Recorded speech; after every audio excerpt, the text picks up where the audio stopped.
Hello, welcome everyone to the Automata Podcast. I'm joined with the real Shiesty for episode 14. Man, Oh, 14 14? episodes, only what, three more left of the year? Two more? Two or three more? No, it probably will be two more because of the holidays. I still don't know fluidly my plans yet. It sounds like it might go back to Wisconsin again. Ooh. But it's not set in stone. So definitely two, maybe three, because this is very early in the month. Hmm. So yeah, we'll see. Definitely Well, two though. we'll aim for two. Well, we'll definitely get two, but we'll I see think if we'll we can definitely get squeeze two. three. Yeah. Well, how you doing? Overall, pretty damn good, with the exception that my eyes are still jacked up, and I don't know what the hell's going on. I guess I should be thankful it's just my eyes and not my nose, but they're they're just haven't returned to normal. And they've been this way all fucking week, And you all week. soaked your eyes and did eye drops and all that stuff? The eye drops aren't doing shit. I tried antihistamines a couple days, didn't work. I just popped another one today, right before the podcast. So we'll see maybe if it takes effect during it. Maybe I'll get lucky. I don't know. But yeah, it's just been really annoying because I feel like I'm doing drugs or something, even though I'm not. Yeah, so I know you've done this before, but have you done it recently where you put like either a towel or paper towel on your eyes and just let it stay there?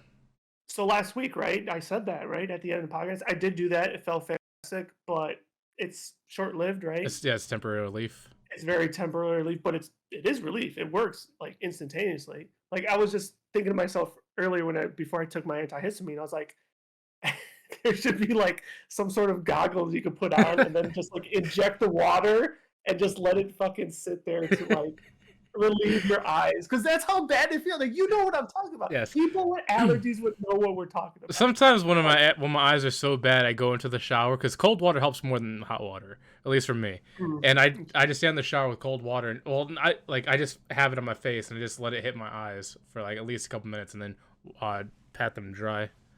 Mm-hmm. Well, first off, you're much braver than I, because I cannot stand cold showers. I don't care what the reason, even if it's just hit my face. F that noise. But I could still try the washcloth with cold water instead. But yeah, it's just eye drops usually sometimes will work. They're not working this time. You know how it is. Sometimes when Yeah. it's that bad, nothing's gonna work. It's just gonna take time. I also will say, kind of segue into gaming now. The release of Dragonflight probably isn't helping my eyes I know you because probably of have the what over a day already. It came out Tuesday, and I think you streamed almost 20 hours the first day, the 17 hours the second day. So no, that'd be more closer to past 48 hours, wouldn't it? No, the first day I believe it was 16 and a half hours, but then it was like 12 hours day two. Day three, I couldn't do it that long because I had to return back to work. But I did stream a little bit yesterday.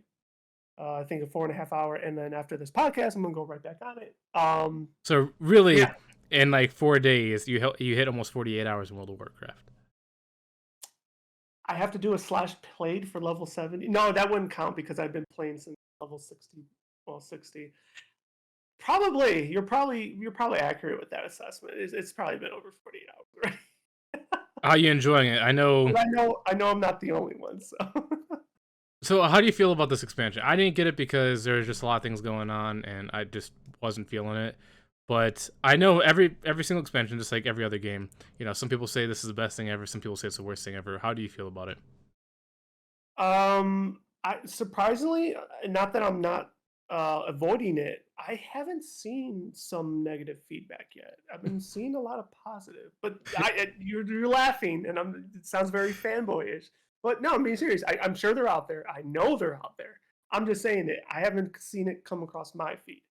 Um, So the one thing I've but seen is that people are the one. So I'm not sure if this is really like a negative, but it's more like a funny joke. So okay. people are saying that Dragonflight is really just Spyro remastered because like a lot of the gameplay from Spyro is in Dragonflight with you going through circles, flying with the dragons itself, doing the spins, walking around with them, getting Well, eggs. what else would you do with dragon riding? Like, let's be real. I know, Like, but like I'm saying, like they're doing it as like a joke. Like this is basically World of Warcraft Spyro edition. well, from my understanding, I mean, okay, so that's probably accurate as well. But one of my friend said that I guess they also adapted from Final Fantasy 14, which isn't surprising. Um, I once again, I feel like it's fine. They bid off of them to get their game to where it's at. So why not do it back? Especially if it's something that's working well received. Um, I would say I am receiving it well. The Dragon Ride, I'm enjoying it a lot. There's even an element where you could race other players instead of just doing like the time trial itself, which is what I've been doing. But it seems like a lot of people. Well, I've been playing with PvP mode on, so that alone is kind of cutting how many people are playing because I guess too many people want to just get in there and level. Mm. So I want to do a lot of that too, just to race other people because that's definitely fun, you know. But I'm enjoying it. The zones I feel are the largest to date, and I'm just like losing myself with exploring, which put that together with Pokemon and the exploration. Like I'm just in a huge exploration mode with Dragonflight and Pokemon. Like I'm just going So around and flying around and just loving it right now. my question though is, you say it's bigger, and one of Yes. the new additions with Dragonfly is that you're capable of actually flying right away in the DLC, which is Yes. unusual. Um, First. so is it actually big, meaning there's stuff inside of it, or is it big artificially, meaning they made it bigger so you could fly through A little bit it? of both. Um, it's I would agree with the assessment. It's a little bit artificial because it's then not equally populated with mobs and stuff, right? But to compensate that Dragon Rank, because if I don't know if you've seen my feed or anybody else's, but you move fast. I think like the flying speed gets up to like 4 times regular flying speed. Really? Because So that's what, yeah, 4 times, so it's that's 40. I think it's 400, like 500%? I think it's even more than that. Because I what's think normal, what's expert? That's 120, right? I think so, something like that. So I think you break yeah, I think you break over 400s. Well, that's It's only if you have the charge moves, because in every correct. charge is what, five? Well, I haven't seen too much, but I know that there's like talents where you could recharge in midair, you charge faster on ground, and I Correct. know that every Correct. time you use a charge or a flying ability, it uses one of those egg things, whatever you call it. Yeah, it's vigor. So yeah, you it does take like, once you get more points into the talent tree, it could take um 15 seconds, 20 seconds, whatever. Um but yeah, that's how you would go even more faster. Of course, if you're going down, you get speed that way, but anyways, just to put a bow on it, we don't want to spend too, you don't want everybody doesn't want. Like I'm enjoying it. I'm getting lost in the zones. Just to put it in perspective, I got level 70 in the second zone. And like someone like my brother, for example, he got through all 4 zones when he hit 70. So Well, he like probably I'm didn't do side quests though. He probably just do main quests and kept moving. exactly. So I'm one that likes to try and complete everything that I'm allowed to complete in that zone before moving on. So just to my point, I mean that's how much there is to do versus once again, I think in prior expansions, Well, um, Shadowlands was the that same way. Like I dinged whatever max level was, 60, I think, in Meldraxis, which was the third place. No, Shadowlands is different, and I'll explain that to you because when you first run through the Even though story, I the main played it. storyline. Yeah, well, no, yeah, I'm going to refresh your memory because you didn't hit max level during that like that because it runs you through every zone in a faster fashion initially until you actually, um, how can I put it, really plant yourself in one zone. Remember, the main storyline linearly takes you through all 4 zones, and then you choose your covenant to stay. This Not is really. I mean, yes, you do, the Yeah, no, story that progresses you through all 4 zones, but you can like the first one is always Bastion. No matter what you do, no matter what covenant you choose, exactly, it's always exactly. Bastion. But it takes you to Ardenweald, then Meldraxis, and then finally Revendreth. I dinged 60 in Meldraxis before I even touched Revendreth at all, Mm, because we were doing elite mobs, side quest, all that stuff, and I dinged it right away. okay, I don't recall doing that, but whatever. We were doing it together.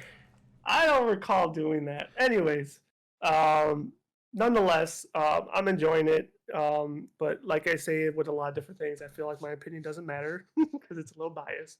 I I enjoy mean you. that's what gaming is. You have your own opinion. If you like it, that's what you need. That's what matters. Yeah, but I always enjoy new content. But yeah, there's a lot of good things to like. Like you mentioned, you get flying right off the bat, which is unprecedented for expansions. Now we could, even myself, I could dissect that a little bit myself, but that's unheard of. And then with the covenants, like there's still kind of covenants, but you're not obligated to choose one, and there's no special abilities assigned to one. So it's kind of like, more renowned stuff to do.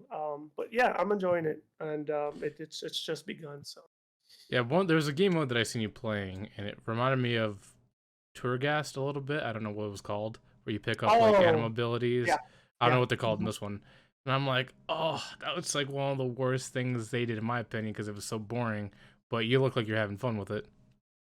Yeah, it was different because the abilities, some of them were, even though they grant you a buff in per se, like they would also do something negative to you. Like one of them was you would leave a trail of fire, but then there was another one that would make you slow. So you'd be so slow, you'd be hurting yourself with the fire that you're leaving in your track. So it's like, okay, this isn't productive. This isn't working at all. Yeah. Um, but it was fun because I had war mode on, which was actually I kind of want to clip that from when I first started streaming because everybody was waiting on the docks for the expansion to hit, and there was like a ton of people because we had war mode off, and then we discussed it and we turned it on, and then you just immediately see like everybody disappear except for like maybe 12 people. It was like, nobody likes PvP. What the fuck? But I think it was the right call because I think we were able to progress without all that lag from all the people that were clouding the war mode off server portion of it. But So what's been your favorite thing so far? Because like so far out of all of them, I think scenarios might have been my favorite. The 3-man activity. I didn't oh, really. like all the expansions. Yeah, Ooh, that's a very good because I question. think Island Expeditions might have been second, but that was a maybe. Island. Oh no, I definitely like Island Expeditions more than the scenarios, no doubt. And the reason why is because yeah, there would be a rotation of like 3 islands a week, but within that island, there was also so much randomization going on because you would have like different miniature invasions. Like you didn't know whether you were going to get Vikings or pirates or Vicryl or Saurox or whatever invading, or even Primalist, whatever. So there was always like a different dynamic with the island. But overall, like all the different gimmicks, man, that's once again that's a tough one. I would have to sit here and like list them all, but we're not going to do that. But the dragon riding is really fun. I really do enjoy it. It's what I don't like is that what you've seen where I have to like stop and rest, and Oh even yeah. even Blizzard made fun of it, like Twitter, like exactly what would happen to me on stream. I'll be trying to go up, up, up, and then it's like hover, hover, and then it's like fuck. Slow And then descent. even like yeah, and then even Blizzard was tweeting it and making fun of it, so it's like they're well aware of it. But I guess it's working as and that's what they intended it to Yeah, I be. mean it makes sense. Like you shouldn't be allowed to get every single thing right off the bat. You should work for it a little bit. Well, my what I would have done, and this is my now negative take on it, is like I'm fine with you depleting stamina, right? That's basically what it is a stamina bar. That's fine. Just don't let me like dead weight drop. Like Slow it should hover then down just it should just then function like a regular like a slow glider. ass flying mount. Yeah, that's just my 2 cents. But I get it. I get it, and I'm fine with that. I'm not being super. It's funny that you say because you know Pokemon Scarlet and Violet do the same exact thing. They do, right? And that's why I'm not totally against it because if you really think about it, if you're that tired and you have that no more stamina, what You do you just think is going to happen? drop, you You're nosedive. going to drop, right? So that's why I'm not totally mad at it. I get it, but I'm just like, if I could just hover or something, then. But it is what it is. Yeah. So all I've been playing recently is really Pokemon, which I'll talk about more later because it's related to one of the topics and updates. Yeah, Um, but I save that did for later. try Sonic Frontiers a little bit. I'm gonna stream Sweet. this very soon after I beat Violet, but Wait. So have you started it? I did. I played like 30 minutes. And what was your give me your 2 cents on the 30 minutes? So the Sonic Frontier story so far has shocked me because I never really like. I haven't played many Sonic games, but usually Sonic games you don't play for the story. Apparently, they're like going like all in on like the Chaos Emeralds, like the story behind it, how it started, and then also Hmm. Sonic is kind of losing his memory, Hmm. and so Interesting. that's why you're going through like this initial open world part, but then you also have your classic, gameplay with him going through these levels 2D style and just running around. Hmm. So I've only tried a little bit, but it was just interesting, like getting introduced to the like digital world, and then going to the other scenarios that they have. Okay. Cool. Um, Cool. I see. It's interesting because I knew what this story may be, and to your point, when you're playing Sonic, there's not really much of a story. I think Adventures they did a pretty good job with trying, creating stories and whatnot. But that sounds cool actually. And I don't know if you noticed too on I saw on social media they do have. I don't know if they're gonna have a season pass, but they did announce like a DLC schedule, mm. and at some point there is going to be additional story added, as well as playable characters. So That would be cool because I know you get other characters in here. Well, I haven't gotten that far, but I think you get like Knuckles and Shadow and all that stuff in there. But it's also level based too, where you gotta like level them up to like to 99, I think is max. gotcha. Uh, I'm trying to think about what I was gonna say next, but yeah, it was good. Oh yeah, that's what I want to say. The the way it plays is a lot like Legends of Zelda Breath of the Wild. You'll have like a stamina circle, and Mm-hmm. if you deplete that, you basically back to walking. Mm-hmm. But unfortunately, I was spoiled that apparently if you do certain things like make the infinity symbol and like the dash, you get like a temporary boost that almost lasts like 5 minutes. So it's So kind of like a it's like, cheat code with just moving Sonic around. yeah. So I haven't really Interesting. tried too much of that, but I thought it was cool that you see like an actual like stamina circle like Breath of the Wild, and you just see it like deplete and all that stuff, and you had to like kind of like raise your attributes up. Mm-hmm. Um, and then while I was out recently, I finally got my fourth game that I've been waiting for, The Quarry. Mm. Waiting to play. That's another story game. And then, oddly enough, this was randomly on the shelf for like $2. And I was like, yeah, I gotta pick this up. It's Hulk Marvel. These are discontinued. And I looked up the price, and these normally go for like $30. So I got it Oh, for dang. $2. So I was like, hey, I'm happy about Nice. that. Cool. Awesome. Yep. No, for me it was just a huge binge Dragonflight week, and I did well. We'll talk about Pokemon later. I'll save that for. Yeah, But like um, me, I've just been playing mostly Pokemon. That's all I've been playing. but before we move on to topic one, I guess create a nice little transition into topic one. But I forgot it was probably like 2 or 3 weeks ago.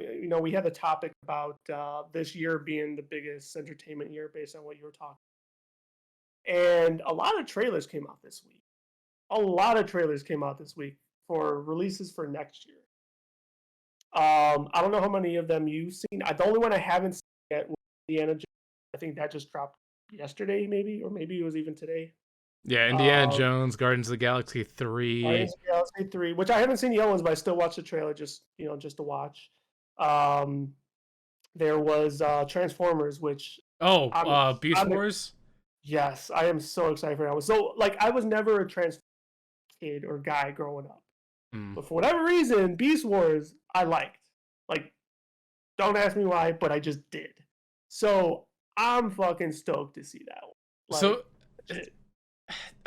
I wasn't really much of a Transformers person unless if it came to like the War of Cybertron, where Cybertron legit turned to like a big giant Transformers itself and took Okay. out what's his name, Starscream, Jetstream, whatever his name is.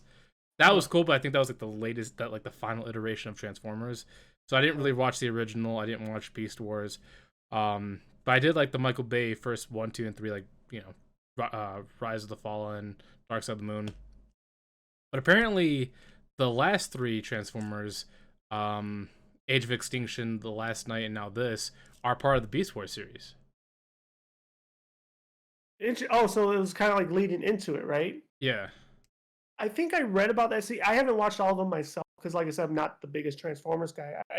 I think like every movie I've probably seen like big portions, but I've never like sat down to watch them from beginning to end.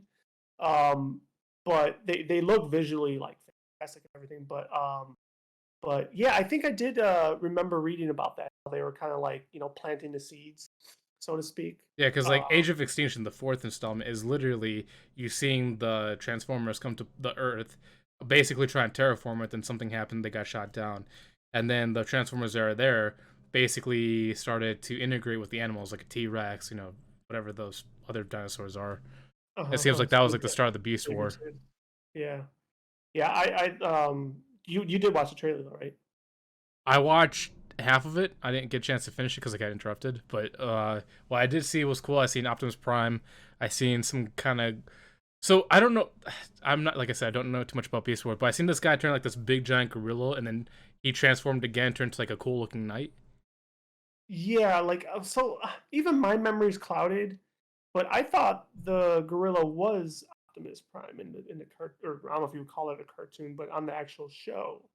But Oh, it looked like he was talking to the gorilla. no, I know, and that's what got me confused. It's like, wait, so is this like a different timeline of Optimus Prime, or are Or they maybe just like both a Optimus Primes? different iteration. But maybe, yeah, but maybe I'm totally wrong. Like I said, it's been a long time since that's been out, and my memory's like really clouded.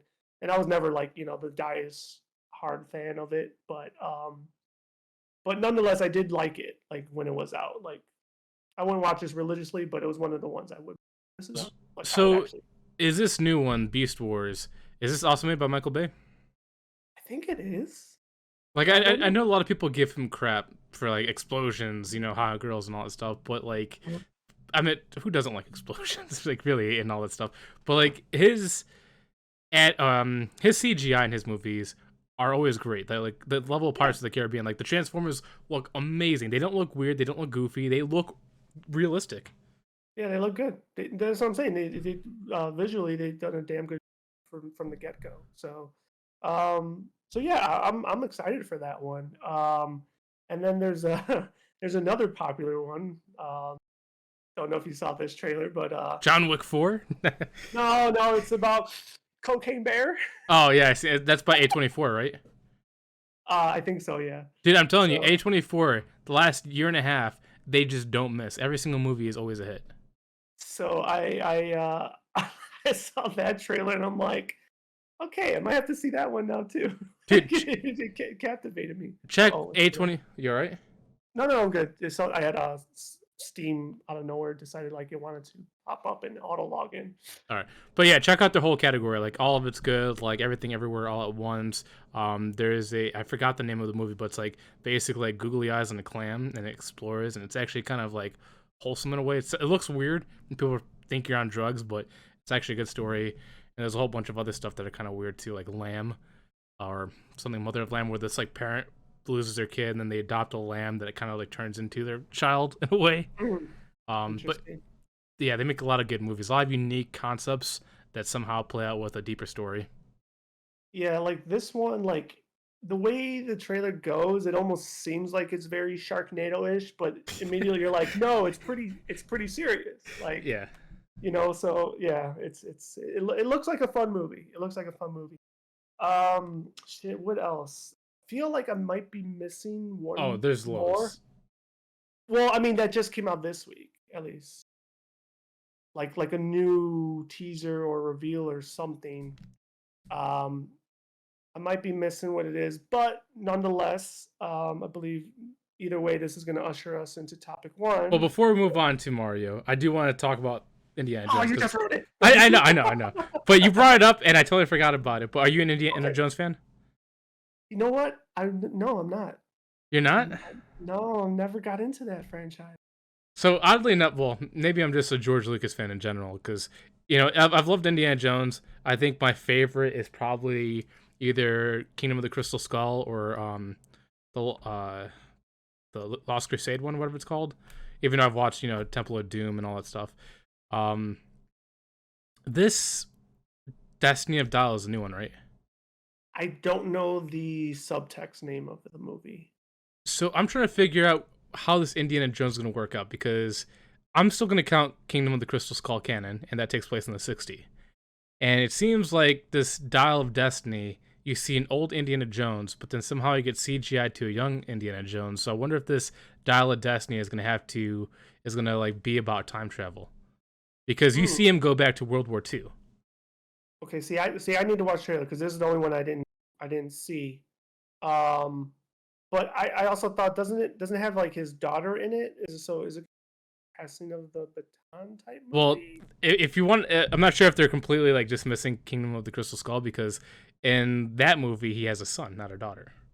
Oh, interesting. Okay. And well, that son was Shia LaBeouf, and he was supposed to be the next Indiana Jones, but then obviously you know what happened with him.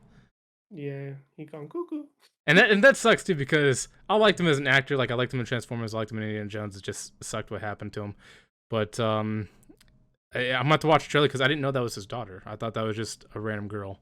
I thought so. I could be totally wrong. I thought I saw or read that somewhere, but I could be wrong. I know what's his name. What's the Asian kid's name? Short Round, is that his name? Well, whatever that guy's name is, you know, he's older now. He's also in Everything Everywhere All at Once. I like him as an actor. He's funny, but he's also gonna be in that supposedly in here as well. Like he's coming back, which I think is awesome because him and Indiana Jones were like the best duo, and it just sucks that he was only in Temple of Doom and none of the other ones. Interesting. Let me ask you this: do you think Indiana Jones will be next year's Top Gun? No, No, you don't I think so? think it's gonna be a very popular movie that people are gonna like, but I don't think it's gonna be Top Gun. Okay. I don't think it's gonna hit that level. You don't think it hit that level? Okay. Yeah, which is hurts me to say because like like I'm a Star Wars, Indiana Jones fan. It's gonna do really well. It's just unless if they do something like completely crazy, like like the best send off to Harrison Ford because this is I think his last one. If they do like a really good send off and they introduce like the another character that can carry on his torch, then maybe. But dude, it's hard to picture somebody else as Indiana Jones, man. Yeah, that's for sure. Even though I never watched them, but I agree. Like like there's certain people that embody characters. Like Robert Downey Jr. is definitely Iron Man. Harrison Ford for me will always be Indiana Jones. hmm Like I can. and that's why he's been on for so long. People feel that, and then obviously George Lucas feels that. So, Yeah, yeah, no, I concur. But but now even if it doesn't happen like right away after this one, probably 10, 15 years down the road, they'll remake it. They oh always do. for sure. Oh, another one that's coming. I'm not sure if it's a big one, but National Treasure is actually having a TV series with Oh, Nicolas TV Cage. series. Oh, and he's actually going to be in it. Yes. Oh, what platform is it going to be on TV, No, or is it's it gonna on be Disney streaming service? Plus Oh, Disney. because Oh, it's a that's right. 'Cause Disney it is a series. Disney movie. Yeah, that's Yeah. But I'm looking interesting. forward to Oh, that okay. because I liked the first National Treasure and Book of Secrets, and I know people say Nicolas Cage is weird and overacts. Most of the case, yes, but in this scenario, he's really good. Yeah, no, I watched. Oh man, now I'm starting to think. I know I've seen one of the movies, but I guess I didn't see the second one, or vice versa. But nonetheless, whichever one I did watch, I freaking loved. So But now we could talk about your Mario movie. my Mario movie. It's a me, Mario. So recently, was it? Is this trailer? Is this officially trailer 1 or is it trailer 2? You know what? That's funny because they announced the first one as a teaser, but that was no teaser trailer. That to me felt like a real trailer.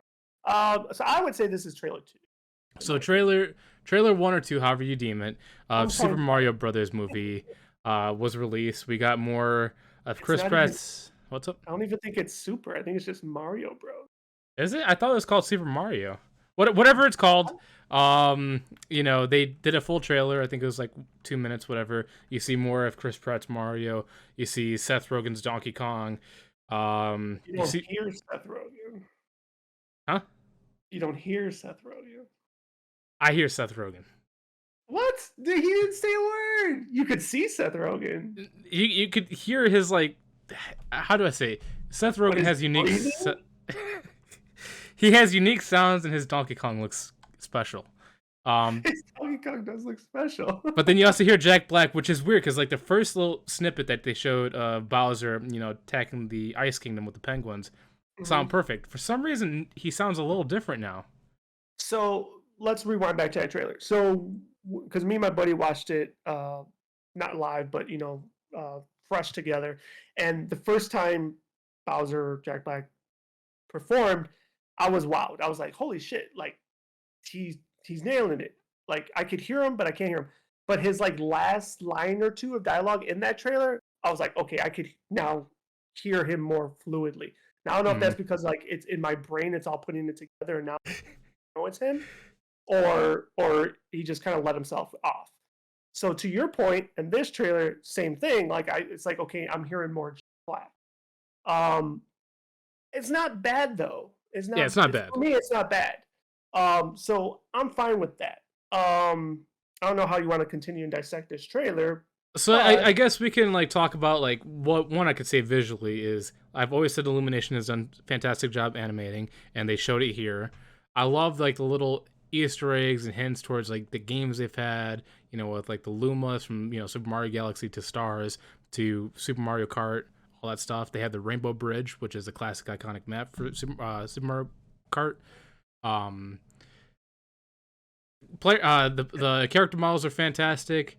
I think the only thing I'm going to criticize is just the voices, which, as much as I think Chris Pratt is doing a good job, he sounds normal, but when he tries too hard to be Mario, that's when it fails for me. Because like, during the Rainbow Bridge section of the trailer, he like talks like kind of like in a Mario-esque way, but then he does that yoo-hoo thing, and I'm okay, like that okay. kind of destroys it for me.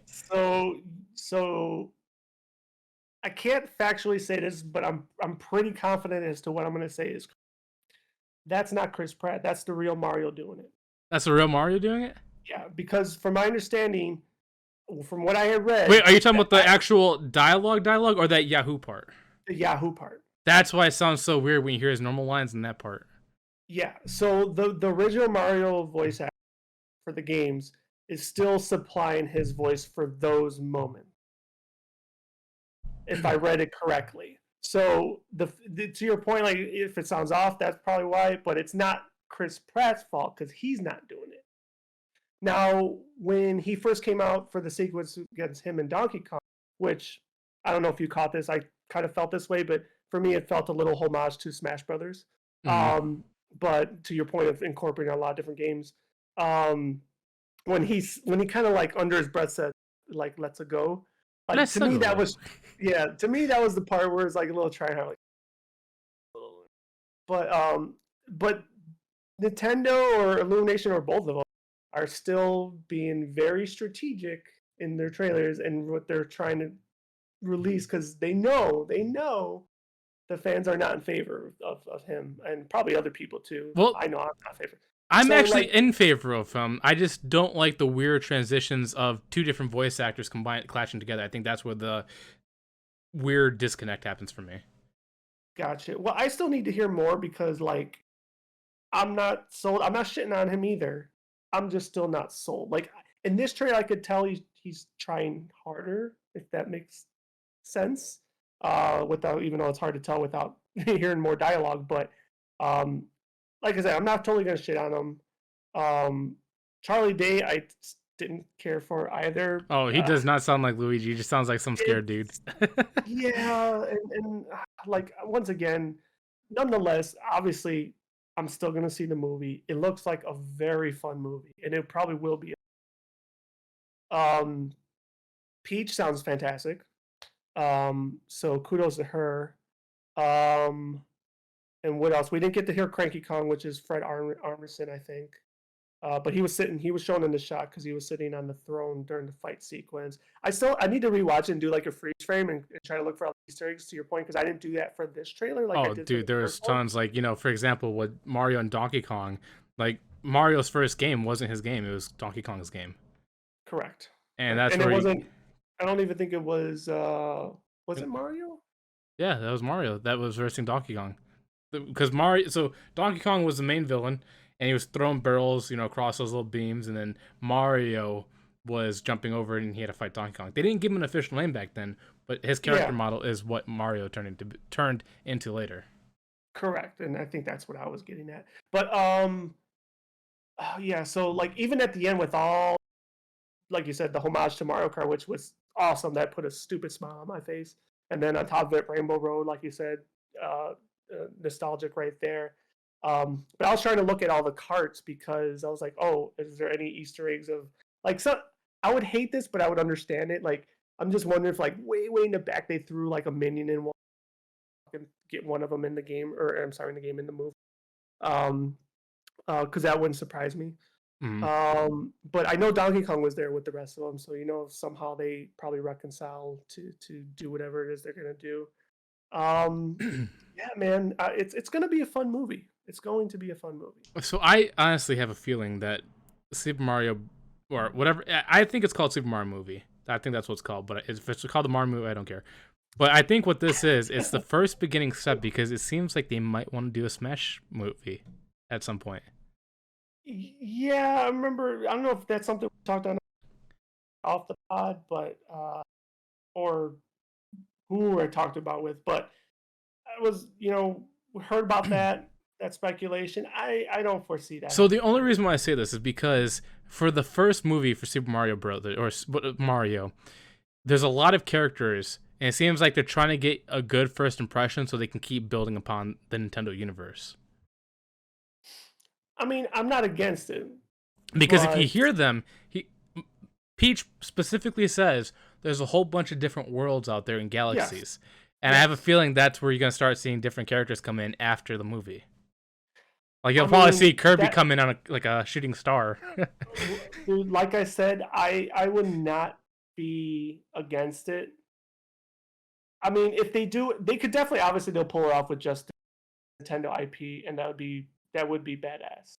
But if you start trying to now incorporate all the other IPs and all the other companies, I mean, if anybody could pull off, it could be Nintendo, right? I mean, they did it with Smash. They could probably do it for a movie. I mean, you know how euphoric that would be, though. That would be cool. I just Seriously, want to see that a would be giant fucking hand cool. come in and just grab people. Oh, what if that was the ending, dude? You Dude, just see a that hand would come take that would break Luigi. that would probably break the internet. Don't you think that would break the internet if that would happen? Yes, and then you hear Seth Rock That music would. playing. Oh no, now you're getting now. I gotta change my pants. No, it wouldn't. That part wouldn't happen. But no, but that would be, to your point, that would be a perfect way for them to incorporate the rest of their IPs, and not to mention also deliver some sort of fanfare for like Zelda, Link, and all them in a CGI type of retrospect and like movie or film or TV show. So that would quench a lot of people's thirst with that. The possibilities there. I'm not going to shit on it. I don't think that's the direction, but I'm not against it. If they want to do that, let's make it happen. I'm just hoping it's better than Sonic. That's all I'm hoping for. I think it will be. Like, so I'm saying this because I don't want to diss Sonic. Like, I like Sonic 1, and Mhm. out of video game movies, it seems like it's good. And Sonic 2 supposedly received very high ratings. I try to give Sonic 2 4 attempts at watching. I could barely get past 20 minutes of it. It was boring to me. But I'm also not the biggest Sonic fan, So even though I bought I Sonic haven't. Frontiers. Yeah, yeah. But it looks like a beautiful game. No, I haven't seen either. I'm not the biggest Sonic fan. I was, just like how we have our Sony Microsoft wars. For me, it was always Nintendo and not Sega. Not that I never played it because I owned a Game Gear, but for whatever reason, I just wasn't totally drawn to their IPs. But I did play my fair share of Sonics, no doubt. Um, I still got to watch those movies because I mean I feel like initially when they casted Jim Carrey, I was like, that's not Dr. Obonic. But like when I started seeing the trailers and especially how they ended the first, I did spoil it for myself. I was like, oh, this is perfect. Like this is awesome. Um, Yeah, Sonic so 2, I mean, it goes a little bit into that, but to me, Sonic 2 feels like a father-son movie, which is weird. mm, interesting. I think that's why I don't like it is because Sonic doesn't feel like his normal Sonic self. He just feels like he's trying to please. I forgot even what the human's name is. But it's like he's Hmm. almost trying to like get his attention, and the guy's trying to move on. Gotcha. Um, yeah. So one day, hopefully, I'll get around to. Um, Yeah, I hope I can finish it because I want to finish it because I feel like I'm giving it like a harsh judgment, but like I'm for it. Like I usually can watch a movie no matter how bad it is. It's just yeah. this is one of the few ones where I just can't do it. Like it's hard for me to do it. Yeah. Like I just lose That's interest. Like I crazy. start going to my phone or I start playing a game. It's so Yeah. weird. That's interesting. Um, but yeah, back to Mario. I think it's going to be it's going to make money, no doubt. Oh yeah. Even everybody that's in my opinion, even though everybody that's shitting on the Mario situation, I think are still going to see it. I Yeah. really do. I don't think anyone's boycotting this movie, dude. They might have talked about it. They ain't gonna do it. The only two that I don't like though, well, obviously it's not a deal breaker for me because they're not main characters, but Uh-huh. it's Toad and Luigi. I don't like what's his name, Keegan Michael Key as Toad. He just throws it off for me, and He I like him as sounds a comedian. fantastic. He sounds fantastic though. Not from Toad, not from me, and I What, like him. dude? In the first, it's not a matter of liking him.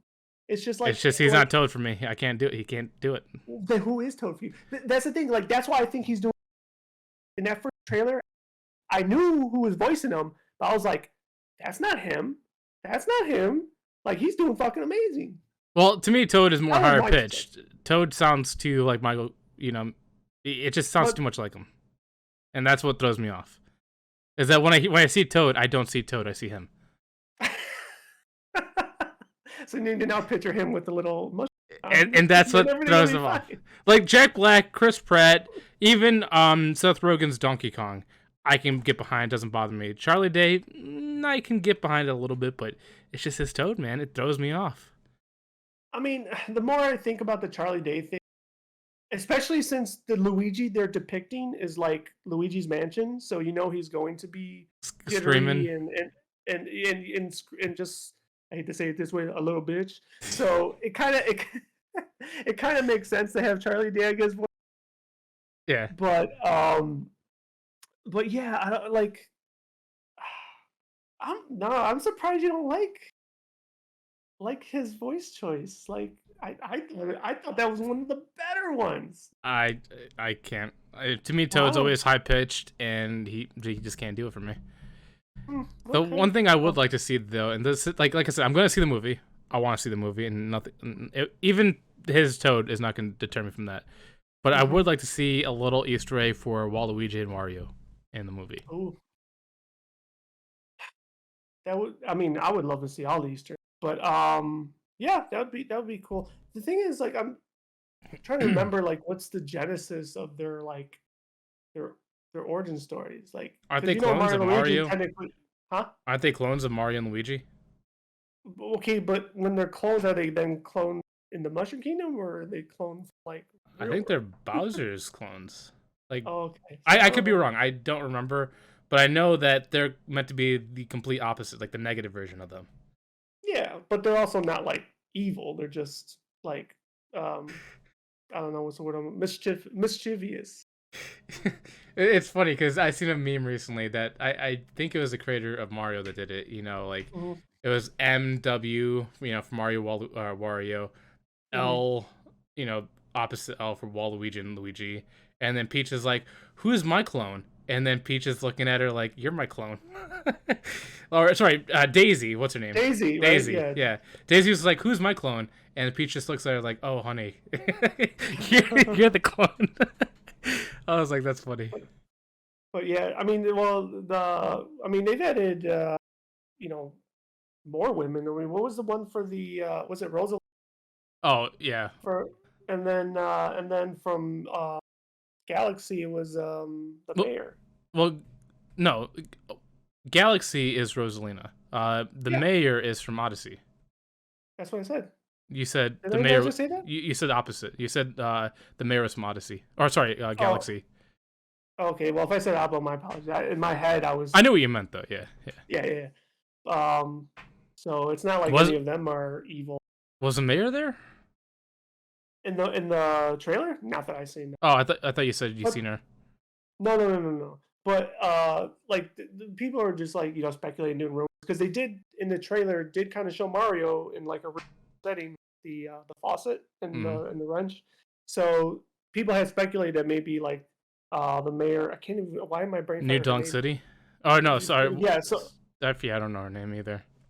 yeah, but no, but it would start, or there would be portions of Mario and Luigi in New Donk City, and then maybe the mayor would, would have a part there.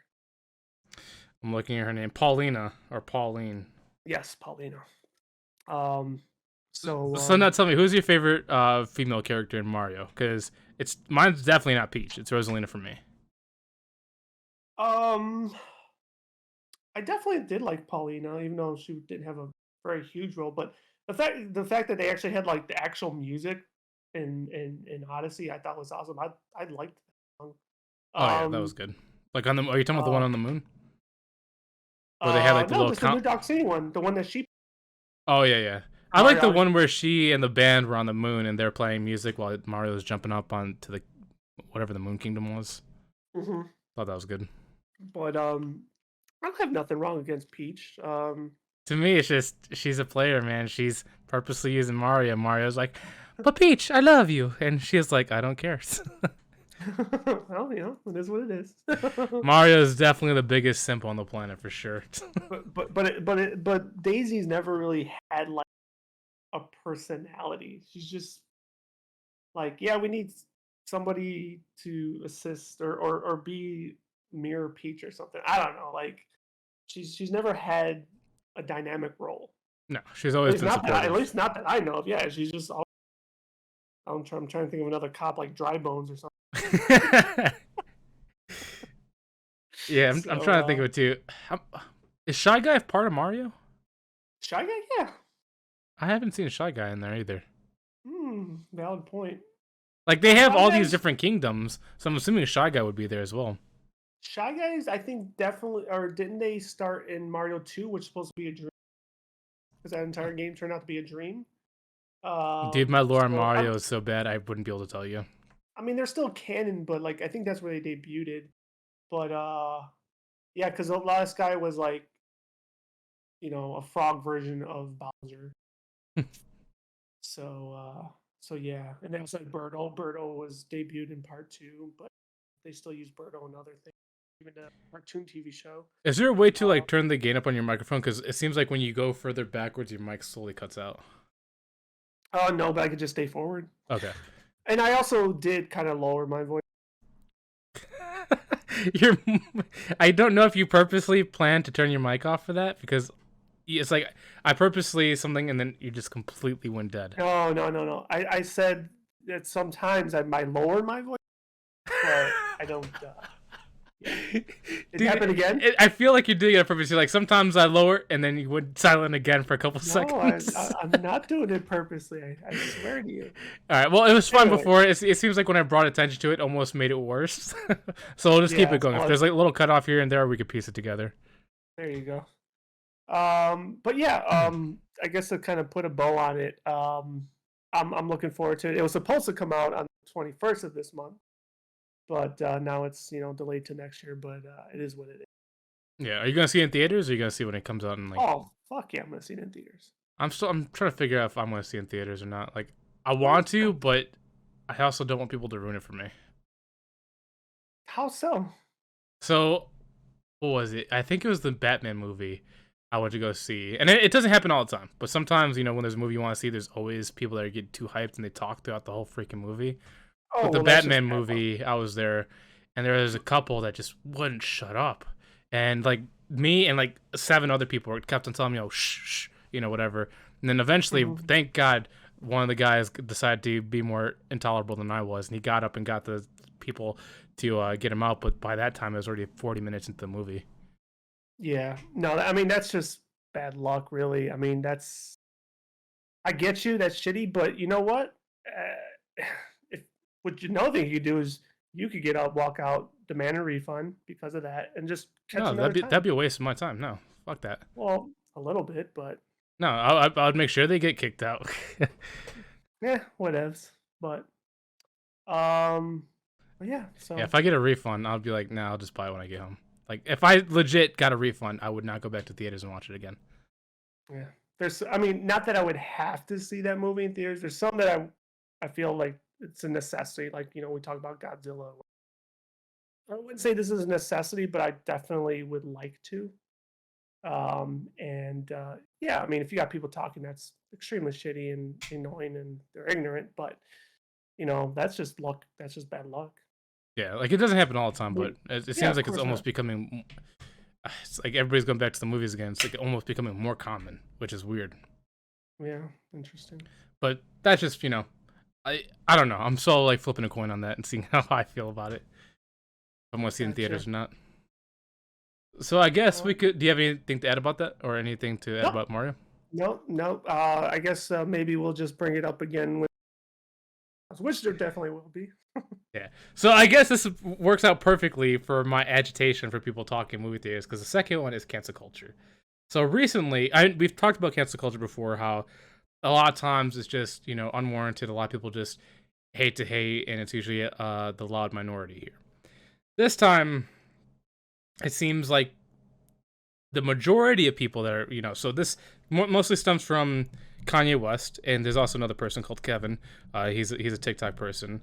So these two people, obviously, Kanye West, he's a huge music artist. I like his music. I think he's a great artist. But person-wise, I think he's honestly a lot of times I think he's misunderstood. He says a lot of things that he doesn't really articulate correctly, and it comes up just messed up. But because of some of the things he said about businesses, it came out across anti-Semitic, which is because all the big companies like Adidas and all that stuff, it's usually run by a Jewish person. That's just how most corporations are, because Jewish people tend to do better in business. But because he said certain things about corporations, people have been trying to cancel him, and then because that cancellation has kind of been going through a downward spiral with politics as well, asking Donald Trump to be his vice president, which I thought was hilarious. He got rejected there. Then he went on to the Tim Pool podcast and Alex Jones podcast, and eventually he eventually said that Hitler did some good things, which I understand what he's talking about, but because he said Hitler's a good guy, I think that's where people got him wrong, and I totally don't think Hitler's a good guy. But I know where he's saying, certain things because of World War II happened for medical benefits. But because of all this stuff that he's been saying, people are trying to cancel him. They're trying to take his music off of platforms and all this stuff. And I'm like, so far, Kanye West has only said dumb things. He hasn't done any dumb thing himself. But you have other places like Balenciaga that, basically is sexualizing children in their ad campaigns. Or you got people like R. Kelly still on Spotify. It's like these people have actually been convicted of real bad crimes, but no one's going against them to cancel them. But yet Kanye West and Kevin do something, and yet people are demanding their execution pretty much. It's like, why are people going after... I feel like cancel culture has like a weird like tunnel vision point of view. It's like they're trying to go after people they know they can cancel because they won't fight back, and the people that actually deserve to be canceled, it's like they won't go after them because they know that if they do, they most likely will be silenced in some kind of horrible way.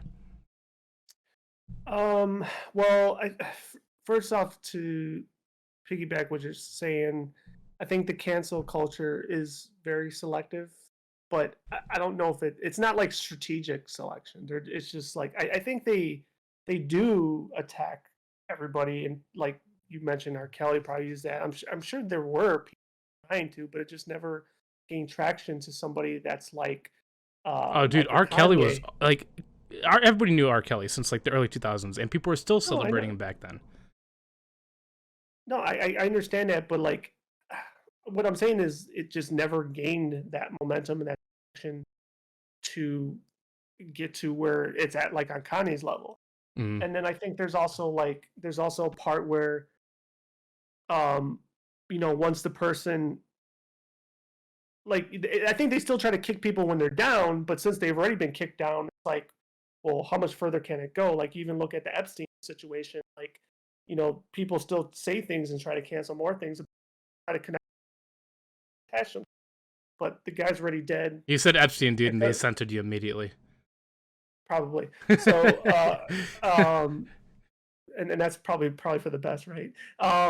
So, yeah, like it's an uncontrolled, selective culture.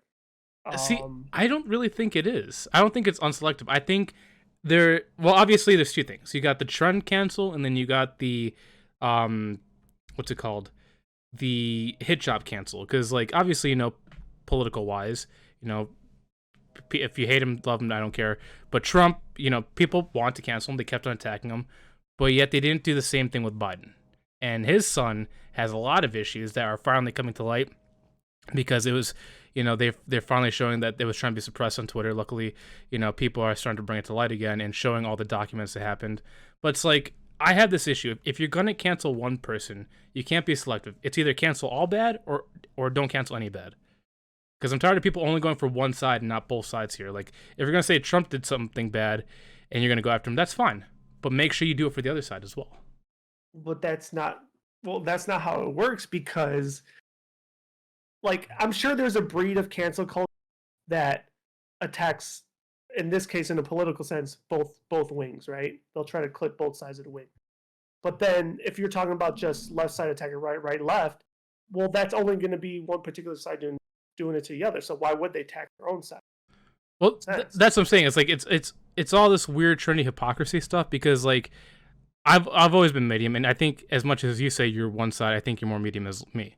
Like, you know, one, you know, I'm just giving Trump and Biden an example. Like, you know, I've called out Trump for his stupid things that he said, just like I called out Biden. But it's like a lot of people aren't willing to like call out both sides. They'll only see whatever's trending and only call out that one side. Like, for example, this Kevin guy that was on TikTok that I was talking about earlier. I don't know his full account name, but you know he made TikToks and all that stuff, and eventually there was this trend about the female gaze. People were idolizing him. They're like, "Oh, he's so amazing," whatever, and people were like duetting him. But then somebody went down further into his videos, and they seen him doing a scenario about like I think it was like his mom or dad, and then you know supposedly the story is misogynistic, but he's basically reenacting a story that you know happened. And because of that, people are now canceling him, saying, "Oh, he's a horrible person," and that he wasn't really attractive. It's like, how can you say he was one thing and then immediately 180 and do the other thing? It's like, is it just because of trends? Well, see, I think I would put that in the pool where, like, somebody had to dig deep to find whatever it was, right? Or maybe deep's not the right word to use, but they had to do a little legwork, right? Mm-hmm. And I think that's definitely the type of culture that the cancel culture that irks the hell out of me because unless you yourself have a very fucking squeaky clean car Yeah. and have never done one wrong in your life, then you should have no right to go for anything anybody else. And every I'm gonna say it, everybody has made a mistake once in their life and probably has said something once in their life that they hopefully regret later and they're like, oh man, like the term young and dumb is legit. 100%. Or old and dumb. Well, some people are old and dumb for sure because those are the ones that don't learn. But what I'm getting at is, and I think the last time this as well, whether it was on a pod or just in with each other. I don't have like a quote in front of me, but Sarah Silverman said, well, first of all, she hates the cancel culture, but she says, without a path of redemption, how do you expect anybody to change? Even if they're if they are a horrible person. Like, if you don't give somebody a path of redemption, they're going to continue and flock to the people that think that way, and then therefore become even worse, or you know, they're going to stick to those that are going to coddle them. And she's 110% correct. Like you can't cancel people, especially in those type of situations when it was just one fucking isolated incident. Yeah, like Kanye West is like the best example. Like, you know, with his divorce from Kim Kardashian, then him saying this anti-Semitic stuff, and then because of all that stuff, he said, you know, people just harped on him until he said something really, really stupid about Nazis being good. And like, I mean, well, the Kanye situation, in my opinion, is a lot different, and it could be that alone could probably be a 3-4 hour discussion at best. I've said this from, I think a lot of people said this. The moment his mom passed away, it was downhill for him. Oh yeah. Plus he suffers from bipolarism, and also like even though he's a genius when it comes to music, the way he articulates words, I don't think is how he truly intends them.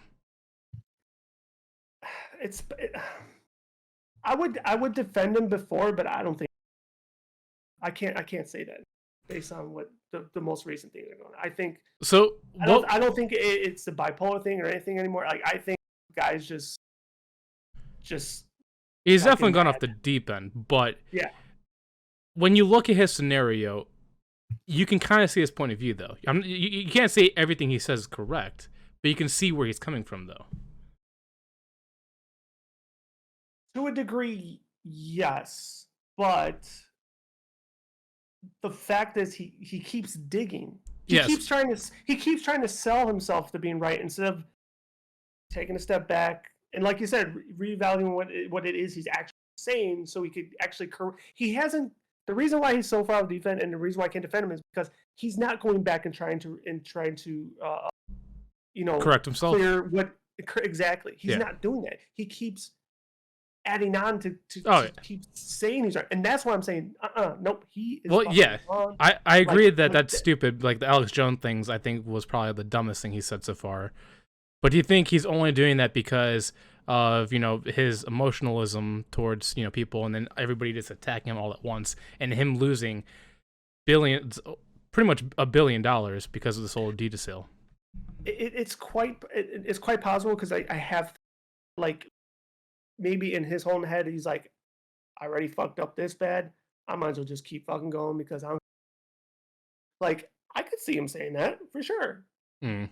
But it is so damaging that, like, even, well, I said this is probably horrible to say on a podcast, maybe I shouldn't say it. Okay. But I've said a lot of things already. You've said a lot of things. Oh, well, okay, I'll just say it. I legit thought, like, after his divorce, that he was ticking. That was just my personal opinion. I love how you're getting censored. You said Epstein's Island. That was all you needed to get censored. So you didn't hear any of that? No. Oh, okay. You said something after the divorce, and that's when it cut off. Yeah, so when that happened, I thought that he was a ticking time bomb to commit suicide. So, and who, I don't know, maybe he still might. But hopefully he doesn't. Hopefully. But man, like I said, because his mom's no longer here, like, he doesn't have anybody to ground him. Yeah, like, when I say ground him, I'm talking about, like, keep him like earth. That's the one person that would bring him to his side, probably slap him in his face, and say no, no, no. And or just calm down and think. I feel like there's nobody in his that can do that, and he will listen to. Well, you can also hear in his music how he's, like, always saying how he's alone and all that stuff. So it's like, you're right. Just because of him being extremely emotional, he is a time bomb, and this doesn't, it's just adding more to his, I stopped listening. I stopped listening to his music after. I know I own 808 and Heartbreak, and what was the fantasy one? That's where he lost me. That album is where he lost me, and after that, I haven't listened to anything from him since. I've heard all this stuff, like my Twisted Dark Fantasy, right? I think that was what it's called. I can't remember. All I remember was, like, the big ones. Like, you got Graduations, you got Pablo, you got Donda. His first. Well, I don't think Donda was one Donda, I think, was his recent one. Yeah. Yeah. But yeah, no, his first two ones are amazing. I mean, that's the Kanye I liked. But yeah, dude, I don't know what to say. Like, yeah. Well, not to fall off his thing, but did you see Dave Chappelle's SNL monologue? Oh, yeah. Like that. And that makes you think, as there is more to the story, because he's like, originally it sounds like he's calling Kanye West out, but he's like, just don't call it this particular group, or stuff might happen. Not only that, but there's a lot of truth there. But I think. I think they got to hold him up again. He said Dave Chappelle said he was the one to, be one to defend him and be the first to call him when he has these outbursts. But even he's like, yeah, him and Kyrie. Like, dude, you're on your own. Yeah, and I think it's legit. I think that's where, like, okay, to your point, right? How, I don't want to say you're defending him, but how you say you understand him. I think there's people, I understand it, but he says stupid things 100%. I think, like, probably Chappelle is one of those people too. It's like, yeah, now it's, nah, motherfucker, you're gone. Yeah, like you can see that Dave Chappelle is like, once you cross a certain line, it's like, these companies will never get you again. But it has nothing to do with the companies. I think it does. Don't get me wrong. Oh, it 100% does. No. That's where it started. But that's a financial thing. I think where he's fucking up is, like, he truly does believe this is the issue, and he's supporting those thoughts. Yeah. Well, right now, yeah. But I think the reason why he's supporting is because he's just in a dark place. I feel like he'll 180 completely once things if they stabilize. But I think what I'm coming back to, besides Kanye West, is that as much as people are attacking him, there's so many other people that also should be getting the same exact treatment right now that aren't. Like I was saying earlier about Hunter Biden, how I was saying about Balenciaga. There's one more person. I didn't write any of it down. I'm just too busy to write it down. But there's another person, an artist. He's on Spotify, and he actually killed somebody and then burned down a church. But nobody's talking about him or canceling him. I forgot what his name is. I'm gonna have to look it up. If I look it up, then I'll probably say something about it. But it's like there's actual rappers who've done worse, and yet no one's giving them any crap about it. It's like, if you're gonna call out Kanye West, please also call out these people. It's like I'm just tired of this one-sided like cancel thing. Yeah, no, and I think once again to my point earlier, where the cancel culture is like random, and it's it's what's the flavor of the week, flavor of the month, who we're gonna cancel. It's just it's chaos. Yeah, I'm actually trying to look it up so I could see it. But once again, going back to like how you're suggesting, why aren't these people being attacked / canceled? I mean, once again, like I said, everybody, myself included, has done or said something stupid in the past. So by that line of thought, your suggestion is then everybody should get canceled. No, that's not what I'm saying. I'm saying people that have actually done really bad stuff, like abuse children, kill somebody, actually do racist acts. Those people should be canceled, and they haven't been canceled. Like, actually hard evidence, convicted, hasn't been canceled. R. Kelly is the best example of hasn't been canceled. So once again, I agree. Like, those horrifying things done, people need to be punished. Well, there's certain crimes that there's no redemption. Going back to that path of redemption I was talking about, at some point, like if they did their time and they get out, by law, everybody should have that second chance at life. I agree most of the time, but there's certain crimes that there's just no redeeming yourself. Well, certain crime, like we could even discuss the death penalty. Serious with that. And I'm not talking about execution. I'm just saying, I'm for it. Well, I'm not saying I'm for or against it, because it really depends on circumstance here. But I'm saying, like people that have done actual evidence that something happened, like you committed that murder. Yeah, no, but what I'm saying is that the fact that there's people like R. Kelly is the best example, there's no doubt about it. He's done bad things, but he still has platforms to talk about stuff. And how come he is able to have so many platforms and still have these deals while his music's being played, while someone like Kanye West that only just said really stupid things is just being destroyed? Like, you know what I mean? No, I follow you. He hasn't acted, but R. Kelly's been convicted, and I'm following you. It's just one prayer. I don't have an answer for that. Like, yeah, I think that's just the random chaotic culture of cancel culture. Well, I think that's like no one has a real answer for this, because cancel culture is sporadic, and it just they pick a target and they go for it. But it's just like, if I was to talk to the cancel people, it's like, use the power you have to hurt somebody and use it for an actual justified purpose, instead of just going after people that just seem trendy to hate at the time. Like, actually go after a real villain, but they don't. They go after temp villains. I hate to say it's no different, if pose a similar mindset to just our whole society. I mean, just look at random, domestic terrorism shootings, right?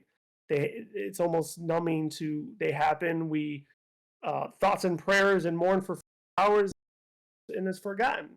Yeah, right? Like, for example, about it. Yeah, like, I know this can be controversial for some people, and I'm sorry to cut you off, but like, I know where you're gonna go with this. Like, gun confiscation. I'm pro-gun. I think most legal people that have guns aren't doing the crime.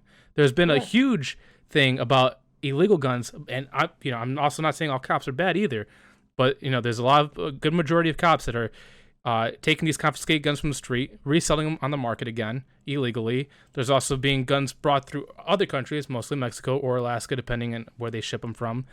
And that's where a lot of these crimes are done, but nobody wants to go and do these raids on those places, but they're trying to take legal gun owners that usually, for the most part, 90% at least, I don't know what the actual statistic is, but usually they are doing the right thing, keeping it locked away. They only use it when they need it or they go hunting. But they are attacking all guns and not the illegal ones. No, everything you said is correct. And the only thing I would like to add, and not really add, is despite the other country of it, a lot of the gun issues, some of them are really, I think stricter laws can help. It doesn't solve everything. And yes, you're right. The law-abiding citizens are the ones that suffer, are the ones that will abide. But you take even just different state laws, because we are in Illinois. A lot of people just go to Indiana and buy a gun. Come to bad things here. So like it's kind of just even through your neighborly states, like it's a lot. Anyway. But I don't want to go off the deep rails because I was making a comparison. It's kind of rippled pretty quickly. Well, that's usually what we do. Yeah, no, it is what we do. But basically, what I'm trying to say is society as a whole is very short-minded, very forgetful, and they move on to the next thing very quickly. Yeah. So I think that's why, like, this short-term memory and this. So do you? Dare I say ADHD type society? Some people might get offended by me saying that. I don't know. So I guess this is my question, because I have a feeling that I know it's to blame, but it's also just my opinion. I think the reason why this ADD culture is happening, where people just forget so easily, is just because, as much as there are good people that want to make a change, I feel like a lot of people rather talk and clout chase than actually make a difference. And that's why people are so forgetful, because all they're going to do is jump from trend to trend to trend, because they know it gets them the most likes, the most views, the most everything. And I get, that's kind of what we're doing here too, but at least we're also going back to talk about the real issues at hand. Mm-hmm. But I feel like that's the reason why we're so quick to move on, is just because a lot of people are just about the quick trend hops. Oh, 110%. There's no denying that. I mean, just like here, go making more comparisons. Just like I talked about the whole dating game. It's like so quick to swipe to the next person just because you're not trying whatever. Yeah, it is a fast-paced society where it's so quick to move on. Like, yeah, I get that, but it's to your point, to actually stick on certain issues and fight is where, as a society as a whole, and I'm guilty of it too. We don't fight for those issues. We don't stand for those issues. Well, I try to be vocal sometimes, but usually a lot of people disagree, because they're like, "Oh, you're saying this," and then next thing you know, trend later, they're like, "Oh, you're right." I where I'm guilty is like, I care, but at the same time, you'll stand alone. It's just you talking to the wall. Not necessarily that. It's just like, it goes back to that mantra. Right now, I know it takes one person to start a revolution. It was very hard for that one person. It's very hard for that one person, but I'm fucking lazy. I care, but I don't care that much. The only person I care about, selfish as it sounds, is you and your loved ones. Exactly. And then if I have my family, my own. But yes, no, that's honestly got truth. And maybe more people should be that way. I don't fucking know. I think it should be the opposite. Maybe there'd be less cancel culture if there was more of that. Well, I think it'd be more of that. You think there'd be more? Because the louder minority would just get. Yeah, the louder minority would get louder, and the people that don't want to fight, they'll let the bad keep happening. I think we need the opposite effect. Well, obviously, the opposite effect should also lead back to the same cancel culture that we have now, because that's pretty much how they started. But no, I agree. Everybody has laziness. Like, when we look at these articles, most of the time I try to do my research, but, sometimes life just gets in the way and you just can't read, and you just see like a headline topic and you talk about it. That's why I No, think when I pick a headline and like, for example, the Godzilla one we had a couple weeks ago, I picked it because I yeah, thought it was a new Godzilla, and you were like, no, it's yeah, the the Toho old one. Shin, Yeah, yeah. Toho, yeah. And I was like, oh, dude, I didn't even know that. I just picked the headline. I was like, let's talk about it because I know the new one's coming out relatively soon as well. Yeah, and like, well, that one might be a little bit more, but when it comes to research though, too, like especially with the internet, like Oh, there's so there's much information that's contradicting to each other. not only contradicting, but it's just totally false, and also Mm. like this is probably be a slight on a lot of people too, but journalism isn't the same anymore either. Journalism It's very has opinionated on all sides. well take that aspect. I was just gonna say it's gone to shit. like I don't think they do the research to get the facts correct. Is what I'm saying. I'm not saying all. I'm not saying all. But I'm saying that because of the internet and everything, it's become so oversaturated. Like almost every Twitter user is a self-proclaimed journalist in their own Oh to a yeah, certain capacity. Exactly. I'm very So, guilty of doing that myself. so and that's my point. It's like I'm not saying what you don't try to put out there is if for Oh, what you want to transpose is going to be factual, but I guarantee you there's hundreds upon hundreds of thousands, not millions of people that don't give a flying fuck. They ain't gonna fact check anything. They're gonna steal one thing from another, and then you give them really fucked up. So like, yeah, like no, you're absolutely right. Because like, see, this going back to like just the mindset and laziness. Like, there was, I'm trying to think about what I tweeted. It was a couple years ago, and I think it was about. Oh, I'm trying to think about it now. But basically, it was along the lines of I defended somebody. Oh, Louis C.K. I originally went against him because I didn't hear the okay. facts. And same thing with what's his name? The dude from Empire, the guy that Is are you? I'm sorry. Are you talking about his incident with the women? yeah. I was Okay. originally against him until I heard the whole story. And Okay. then I realized it was just an adult thing that somehow they were weirded out even though he asked for consent and then they decided to backtrack. That's when I was like, that's when I changed my stance. But then Yeah. also the opposite effect was the dude from Empire, Jesse Smollett. Okay. I Yeah. originally defended him because, there's certain things in Chicago. I've experienced this with a friend of mine that played basketball with. He was gay. He got attacked by gang people because they didn't like gay people. So it was basically gay bashing. That's what they did. They beat him up because he was gay. So I was like, Mm-hmm. once I heard that, I immediately defended Jesse Smollett. But then when I heard about the MAGA hat situation and then what happened with the noose, I was like, okay, now this is sketchy. And that's why I had to backtrack the statement I made on Twitter about like, Mm-hmm. oh, now this is iffy. But Mm-hmm. originally I Mm-hmm. came out defending him, like, oh, that's so bad, we need to be looking into this stuff until I read the full information. And I'm like, oh, I screwed up. Yeah. No, and that's fine, but at least you admit it, right? Like there's some people that still won't admit it and probably will still defend him like he's a fucking saint. Oh, yeah. So those are probably the same people that are part of cancel culture. Yeah. But I feel like, like, even though we all make mistakes, and that's something, we're human, we're always going to do that. But I think we should always strive to improve ourselves and actually try to make a difference because unfortunately we are very selfish. Everybody's like that. No one is innocent of that. We all do it. But I think we should be a little less selfish by actually calling out these wrongdoers, but then also being fair at the same time. It obviously it depends on circumstances or crimes, whatever.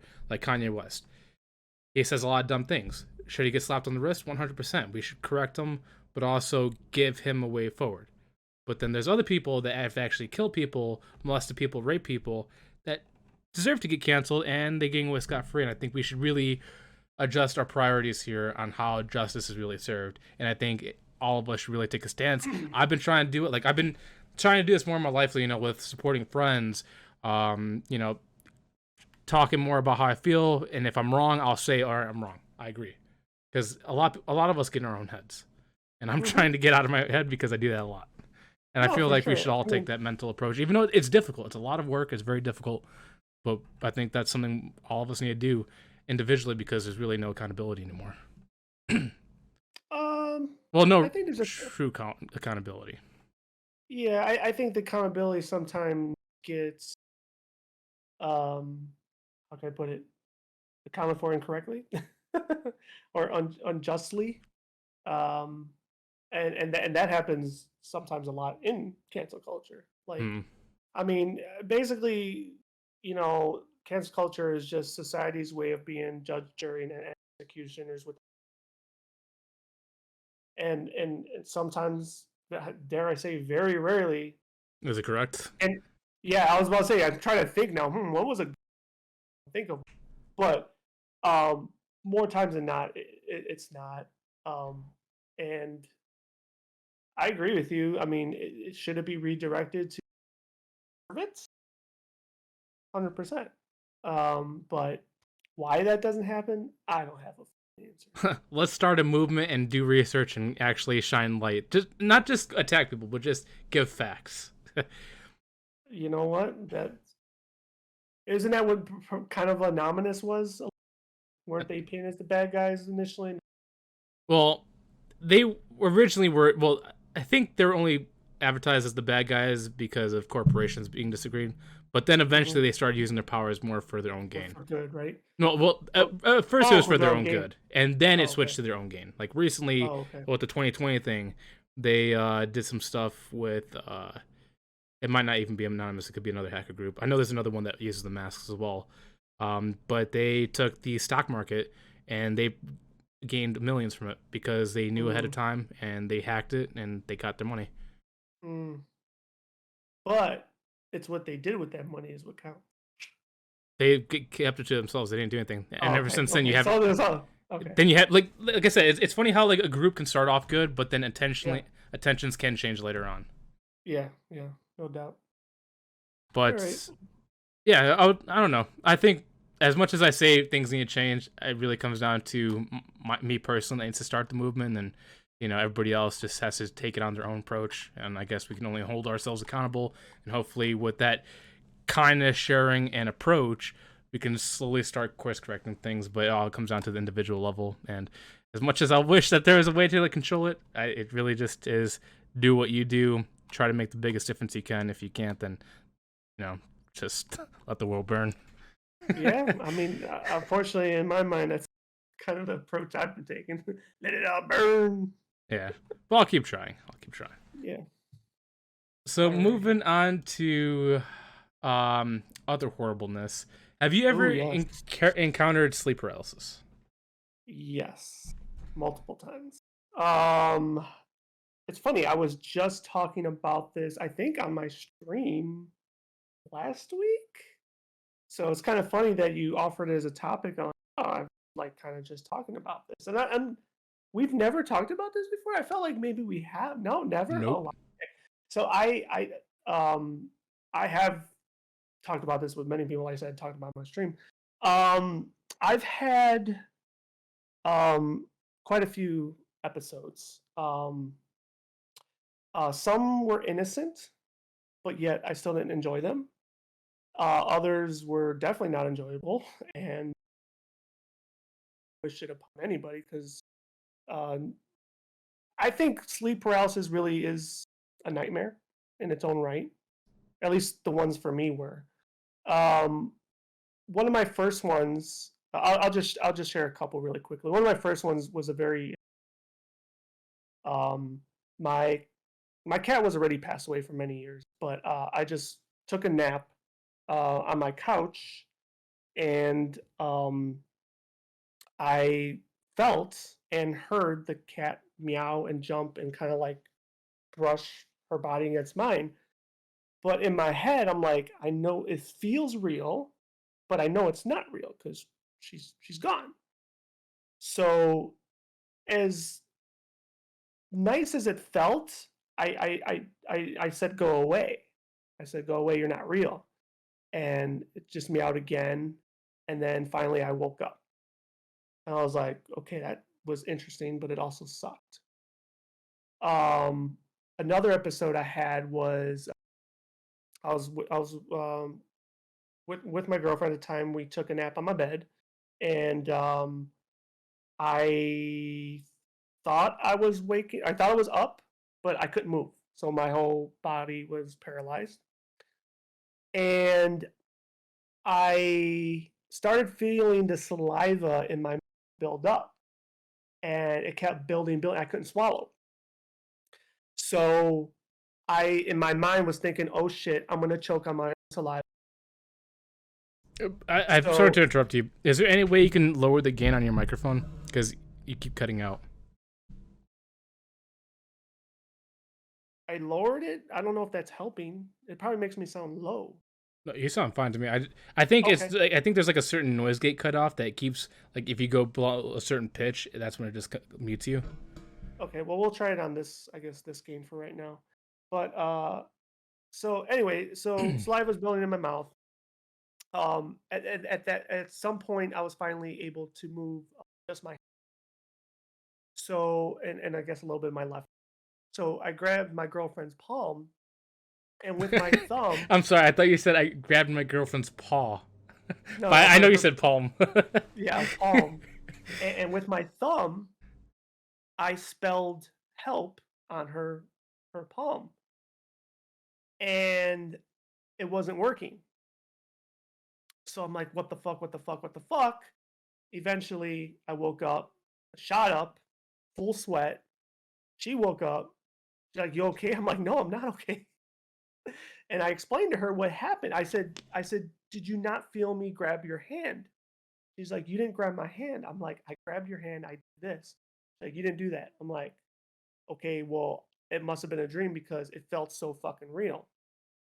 I think that was the episode that led me to start researching what the fuck was going on, and then it led me to sleep paralysis, which, um, and you could correct me if I'm wrong here, and maybe throw some more science behind it. But from my understanding, sleep paralysis is to when your brain and your sync when you're kind of coming out of REM sleep.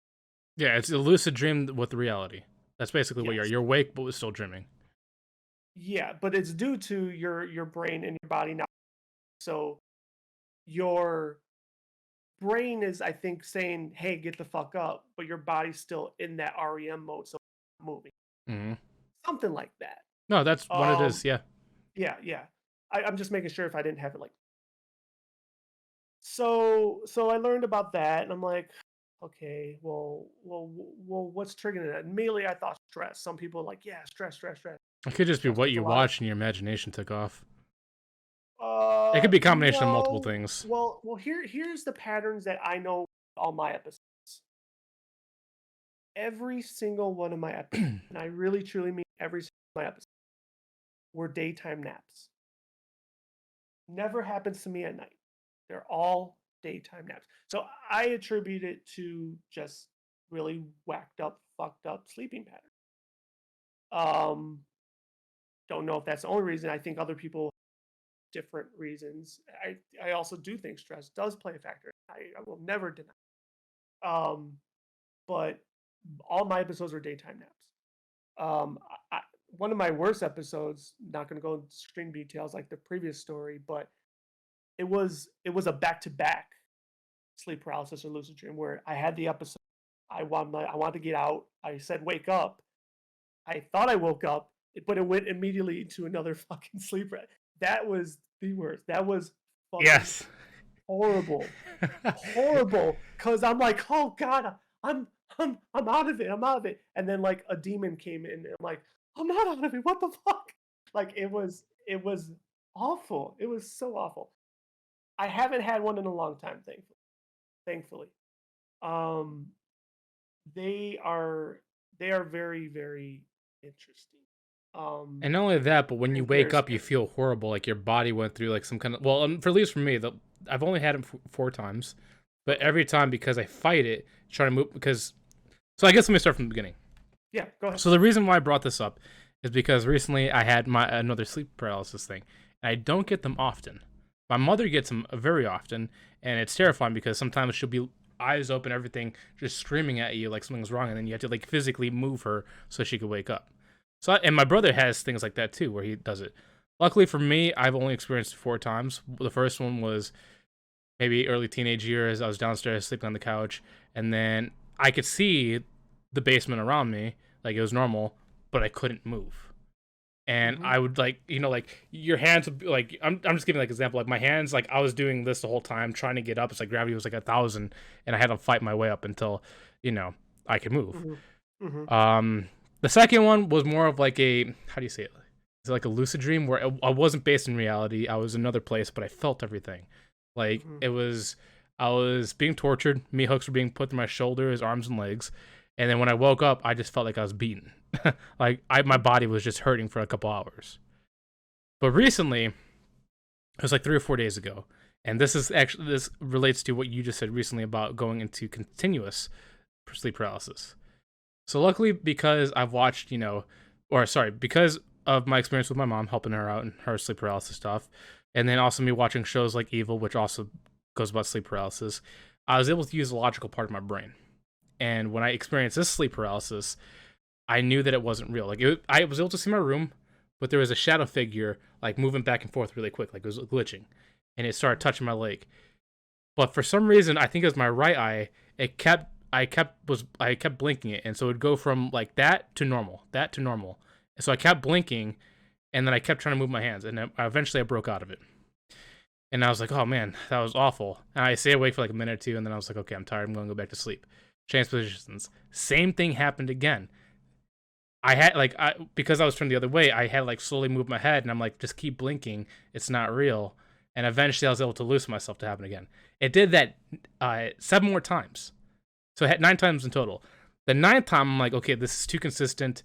I feel horrible. Let me just stay up. So I grabbed my phone and I started watching stuff.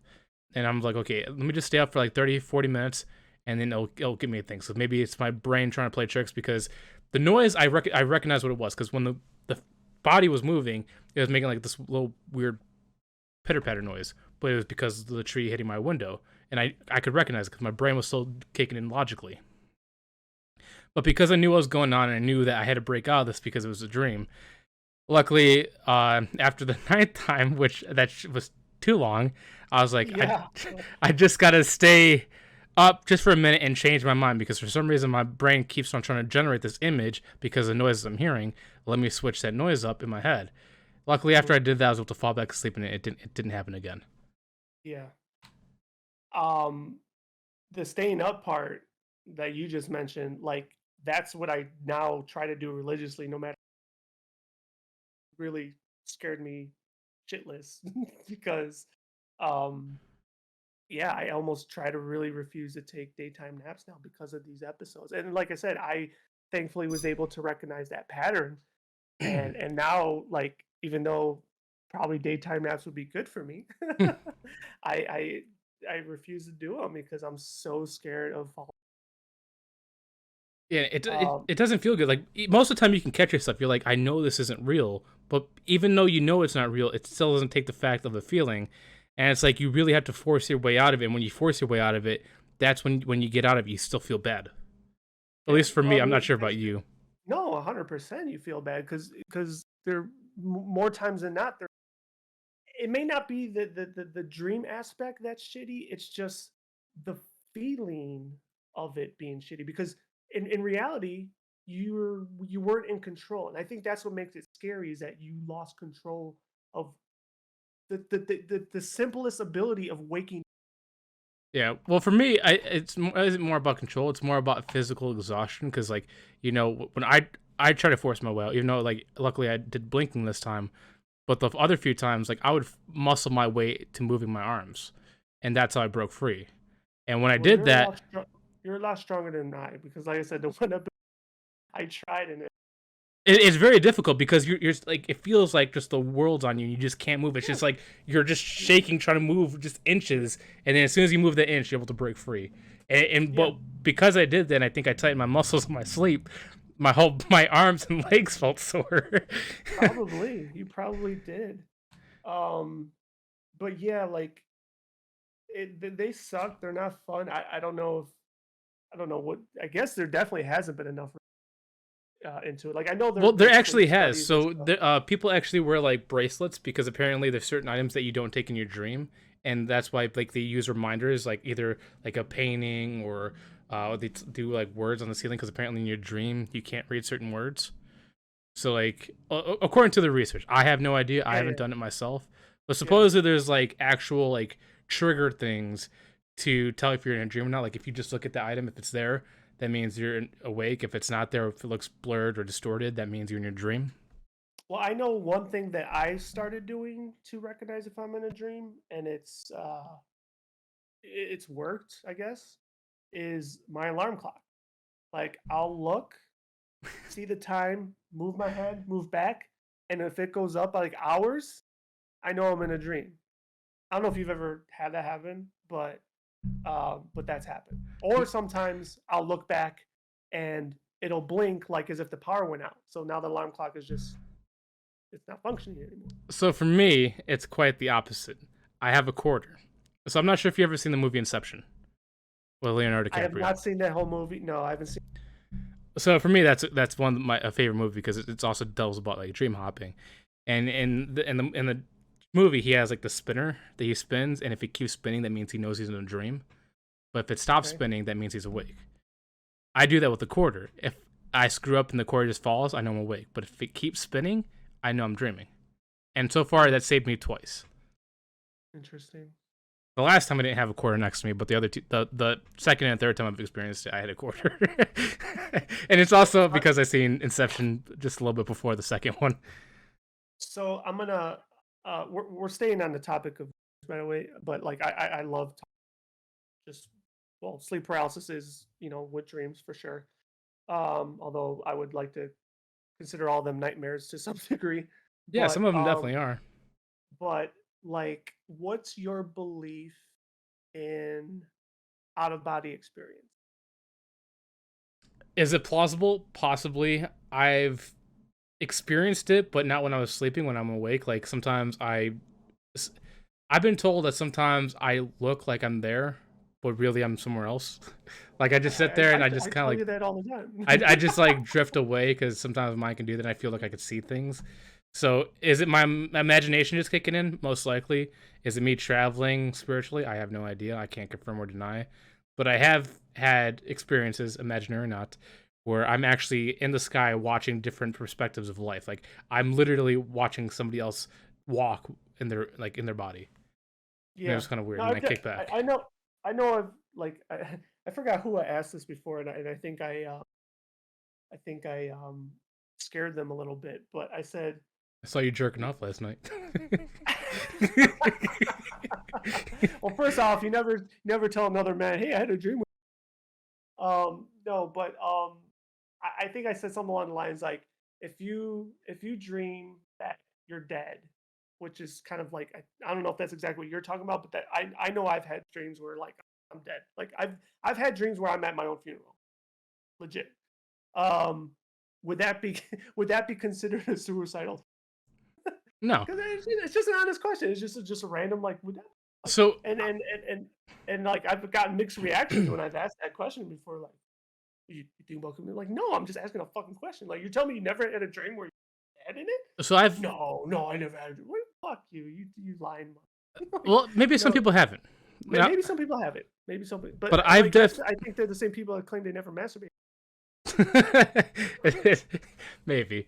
But I've had dreams where I've actually died in my dream. Like I was walking and then I just get shot in the head and it just goes dark. And then I sometimes don't. it just stays dark and then somehow I wake up. I've never had a dream. Okay, once again recently. Well, about okay. So I don't think I've ever had a dream like shot dead or took an arrow dead. Usually, if I have a dream where I'm about to die, You wake up. that or I dream hop, like I guess we're saying like Inception, where like I'll immediately go dream where I'm perfectly fine and alive, like nothing ever that previous part never existed. Whole new character cast, new setting, new whatever. Um, um, one of the scary ones. It wasn't a scary one. I don't even know where I was, but um, I was pretty much gonna drown. Mm. I kept treading water, but eventually this is I love it. watching you enact things without voice. I know this we can't control at this point, but it's just hilarious to me where I'm watching you Yes, go and then no yes. voice.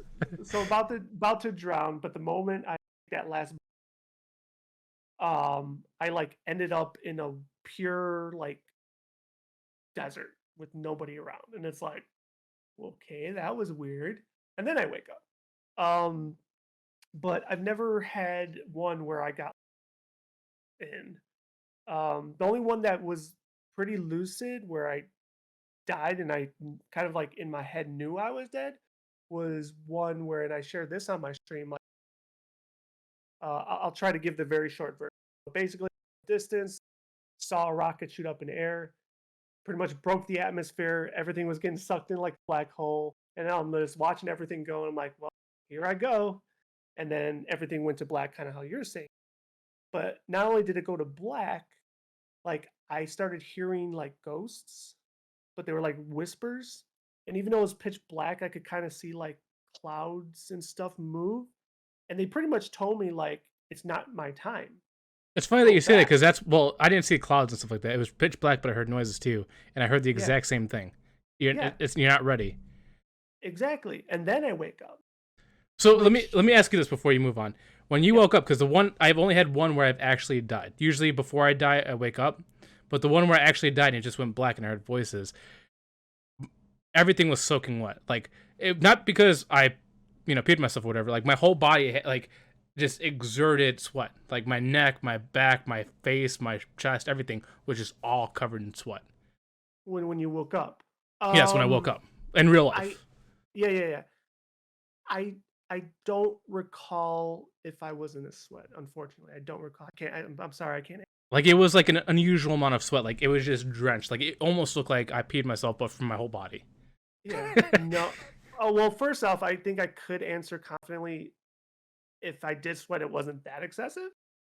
Maybe my pits or something. I don't know, or possibly. I just can't definitively recall. And that's only happened one time to me where I've like just broke out sweat everywhere. I think that's the only time it happened to me too, and that's why I'm able to share it because it was that vivid. Um, and like I said, the voices part, like they were just like whispers. Like it wasn't like a voice I would have You known. can't make Like it out. It's like a like something like yeah, exactly, exactly. Um, but it felt fucking real. And the reason why I share this part is because kind of tie it all in now. Like the whole well for me, I don't want to say taught, but I guess in a sense taught that an out of body experience is allegedly when you're dead well, I've died for that multiple times. for yeah, well, for that period of time. That's what I was taught growing up. I don't know what other people's thoughts are. I don't know if anybody might be in your chat that might want to just chime in discussion, but that's what I was taught with an out of body experience. Like you for that period of time were dead. And that was like if you're a spiritual person, I might not be religious, but I feel like I'm spiritual. Like that's your spirit leaving the body. That's why you're hearing the whispers, but people or I guess hypothetical or the belief is loved ones are still watching you. So then you go back, which It, I'm sorry, man. attributes to your waking up in a sweat part. Um, so yeah, like I don't know if it was one or if I were to tie strings together, that's what I would attribute it to. If I was to make something up, but the closest thing to was probably that. Um, but yeah, like dreams, man, dreams are awesome. Well, sometimes dreams are awesome. So Other times they're there's not. a long period of time. It was during 2012 because I had really bad anxiety about the world ending. Luckily, 2012 was like my worst year ever for being afraid. Like I was just afraid almost every single day that year, just because of everything, school, world ending, all that stuff. Because I didn't want my family to die. What was that the one that was supposed to end in December 21st, 2012? Was that Yeah, the one? the mine one. Okay, okay, Yeah. yeah, yeah, yeah. I remember. So, you know, as luckily after that, I realized that everybody has an end of the world day every single year. It happens regardless. Um, but that year I was just terrified, and like almost every single day, like it was no joke, like it was bad. But every night when I fell asleep, it was a nightmare every single time, and it's the only time I've ever dream topped. Well, that's not true. I've dream topped multiple times after that, but it was the first time I dream topped, where every single night I would have a dream. It was like an apocalyptic moment where it was me and my mom and my brother, and we would always get to a certain point, and there would always be a certain point where I was just too weak to save them; they would die, and then it would restart again, where I go to a different scenario, they die again, and like there was one time where I've hopped like 5, 6 different apocalypse where they all died, and I woke up crying, and I'm like, I can't tell if I'm real, if this is real or not, like what's going on. And that's when I remember checking up on my mom and my brother, and I'm like, they're here, they're still here. Like some of them are just so realistic where you can't tell if you're even dreaming anymore, and you're just like, is this really happening? Are we dying? Like I remember there was a dream where, like, it was like basically I woke up in my dream, and then I was just doing like a normal day routine, and the next thing I know, I just see, the sky turned black, lava's coming up to the ground, whatever, and then I was trying to pull my brother up, but because I wasn't strong enough, he burned to death because I couldn't pull him up from the lava. And then I just remembered waking up from that and immediately checking in on him because I'm like, this felt so real because I really played like a real life routine in my dream. Mm-hmm. I mean, I don't know how often you deal with it. What? I couldn't hear you. I said, I don't know how often you deal with erupting. Oh, erupting volcanoes. Luckily, like from 2012 to 2014, I was just plagued with not nightmares. But then, as soon as I was able to convince myself of logic, and I think that's why I became more with scientific methods, like MythBusters helped me out a lot. Breaking things down, debunking things. That's when the dream stopped. And then ever since then, I've had very little dreams.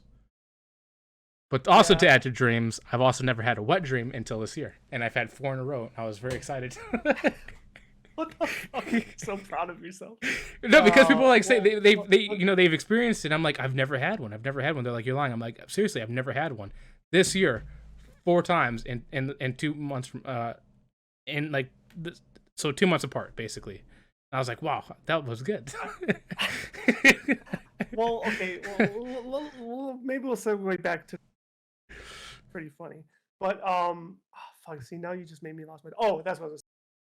I don't think not that I really think, I don't really have many dreams in which, or at all, where I watched family members die or like, not that I was the cause, but like thankfully I've never had those dreams. But yeah, there was something else I wanted to go with in your wet dream. Sorry, I was just thinking about that. I'm like, talking about dreams, like it was a first time experience this year, and I was shocked because everybody said they had, and I'm like, I don't believe you. I don't think they're real, and I've had it. So I'm clear, or maybe we're clear, audience. What is your definition of a wet dream? Where I'm actually doing it, and then like, not to be too graphic, but then like as soon as I'm like about to release, like I just can't stop. I just keep going. I'm like, oh. So basically, what you're in essence is you woke up sticky. Well, luckily it wasn't sticky, but it was hard for sure. And I'm like, I want to go back, and then I tried to fall asleep and go back, but it wouldn't let me. I think your definition of a wet dream is, which is fine. Your mic keeps cutting out. I couldn't hear you. I said your definition of a wet dream. I feel. You really are censored, but I'm just gonna assume that it just means you finished. Basically, like a real wet dream, you actually come in your sleep. I've only had that happen or in your dream. Well, I think it also depends on what you did beforehand, and I think if you have any left, because only once, I think it was the final one that happened, but the first 3 times it was just up. And so like. So my entire life, I think I've only had that actually once myself, where I jizzed in my sleep. I'm like, oh, that's the real wet dream. But actual dreams of just having sex, yeah, I don't consider those real wet dreams. Those are just the one where I just couldn't, like, it just felt so good. I didn't want to. As soon as I woke up, I wanted to go back because I'm like, I need to go back. It felt good. It's when you know you're not getting enough. No, seriously, like same thing with like. No, I'm laughing. Believe me, I've had my fair share too. No, that was good. But no, I agree with you. But also, like going with both dreams is, I really think that dreams are a thing based on what your imagination is, what your current consciousness is thinking about. Because like when I had nightmares of my family dying, that's one of my big fears. I couldn't save them. And then also with my anxiety, I think that's why I was being plagued with nightmares. And then this year, for some reason, monsters from beyond or give me urges that I usually never had, and it's just taken me over. And I think that's why I've had these dreams. Like, dude, seriously, this year it's like somebody hit me with testosterone boost times 20 because like everything is just boing right away. I'm like, yo, So what's happening to me? I used to be good. You're an extremely, extremely late bloomer. Yeah, because like, dude, there's a time where I wasn't attracted to anybody. I was just like I think that's why some people are surprised. Like, here I'm like, I just don't care. I don't. That's not my mindset right now. And now it's just like 24/7. It's like I want. So I guess I got that Alex Strauza video too at the right time. Yeah, I gave it a like. But so riddle me this. Your wet dream. Do you? I did not recognize any of the girls that were there. That was my question. They were all random. I that is me too. Like legit, and this sounds horrible. Even when I was in a relationship, long-term relationship, and I would still have them, it would not be with her. and hey, well, I'm not with her now, so I can admit that. But no, that's true. All my dreams in which I'm having intercourse with a person or woman, wink, it's always with someone that I don't know. But the method behind that is it's actually a chick that you've either encountered, you visually saw her online, or maybe you passed her walking the street, walking in the mall, whatever. So it's like the Matrix moment where I'm generating a random woman that I seen.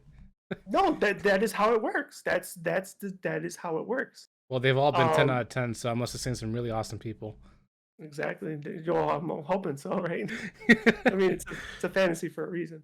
But I actually asked that to a girl one time. I said that same question. I was like, so, when you, like, this was a girl I actually have those conversations with. So when you have sex with a guy in your dreams, someone you know? And she told me the same thing. She's like, no, there were guys that I'm like, interesting. I'm glad you found a woman that's willing to admit that, because usually they're too shy or embarrassed to even acknowledge it. Oh yeah, it's like, I've never had that desire. It's only a guy thing. I'm like, nah, you lie to me. Don't do that. Yeah, exactly. No. So I thought that was interesting. Now I'm sure, not every girl's probably gonna say that. Whether they're lying, I don't know, but I trust it. And yeah, so I mean, I could talk dreams for hours still. I mean, we could stay on this forever. But sleep paralysis sucks. I wonder. I mean, you've had one, like the cat one, where it wasn't so bad.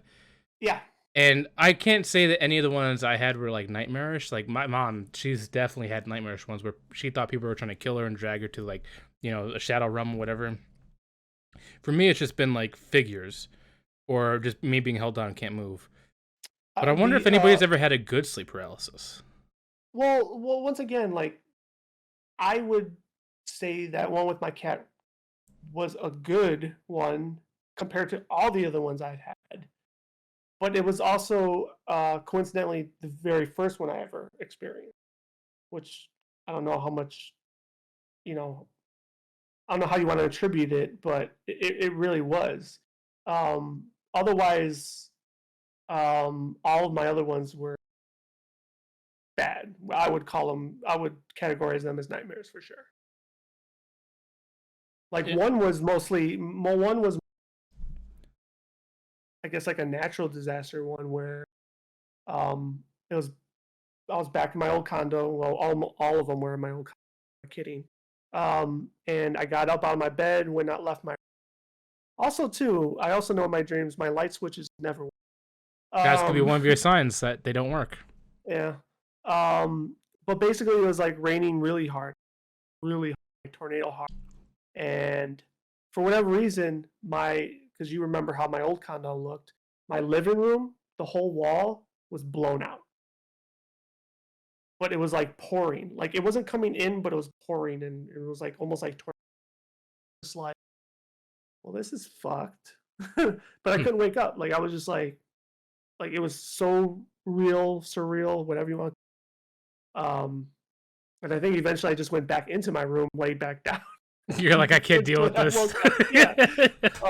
But yeah, they've all been like really or bad, I should say.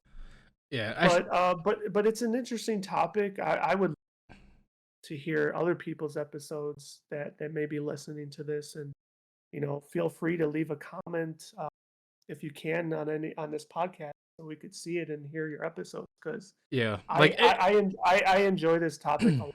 I really do, and I love hearing stories, and also see how they compare, and also how because do they break usually, out too? yeah, and like how I said, my that I noticed that they're all daytime. So I'd love to hear like other people if they found a pattern that's causing What? their sleep paralysis.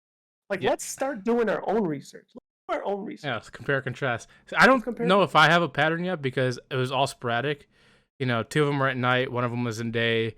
Okay. Um, like the last one, maybe I had a bad sleeping schedule. The other ones, I was usually pretty good with my sleeping schedule. So it's like, I don't know if I have like a sleep paralysis trigger. Like I said, I've only had it like a handful of times, like less than, like definitely probably 4 at max.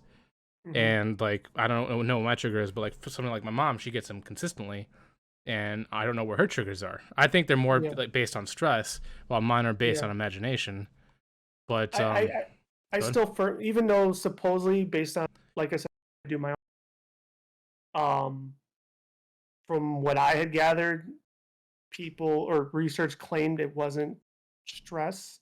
I call bullshit. I feel I think it like, depends on the person. well, stress, okay, everybody handles stress differently. That's a fact. Um, but I also feel everybody has stress. Oh, So 100%. the fact that you could debunk it and say it's not stress is where I call bullshit. Like, okay, you handle stress differently, but I believe somewhere back here it's there, right? Like, this here is always going to remind you of something. I could definitely tell you my first time having it, there was no stress at all. I was legit happy. I was the I happiest camper. I feel I want to concur with that assessment too. I was so docile because I don't think I was under stress. I was probably exhausted as shit.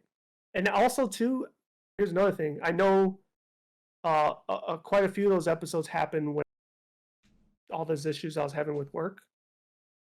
So that's why I'm saying, like, I don't think stress, or I do think stress does play a factor. I don't think it's the only factor, but I think it does play a factor. Okay, yeah, I'll agree that stress can play a factor. Like I think my mom's is definitely stress related. Mm-hmm. I think mine is just imaginative with real world sounds playing factors too. Like once I was able to debunk the sound, I knew I was good. Yeah. But yeah, that'd be cool to hear from people, to hear like their dreams, how they get in it, what's their encounters, if they had good ones, if they had bad ones, or like how like patterns, what they would do. Because we're all different, we all experience different things, and also when in your dream, what do you notice doesn't work? Like for me, I know that I can't snap my fingers, Mm, and that's interesting. if I'm able to move in my dream. Yeah. Hmm. Like I can't. I could do it easy. I could do it with all my fingers. I can't do it in my dream. Hmm. Hmm. But yeah. So, Interesting. so do you have anything to add on that?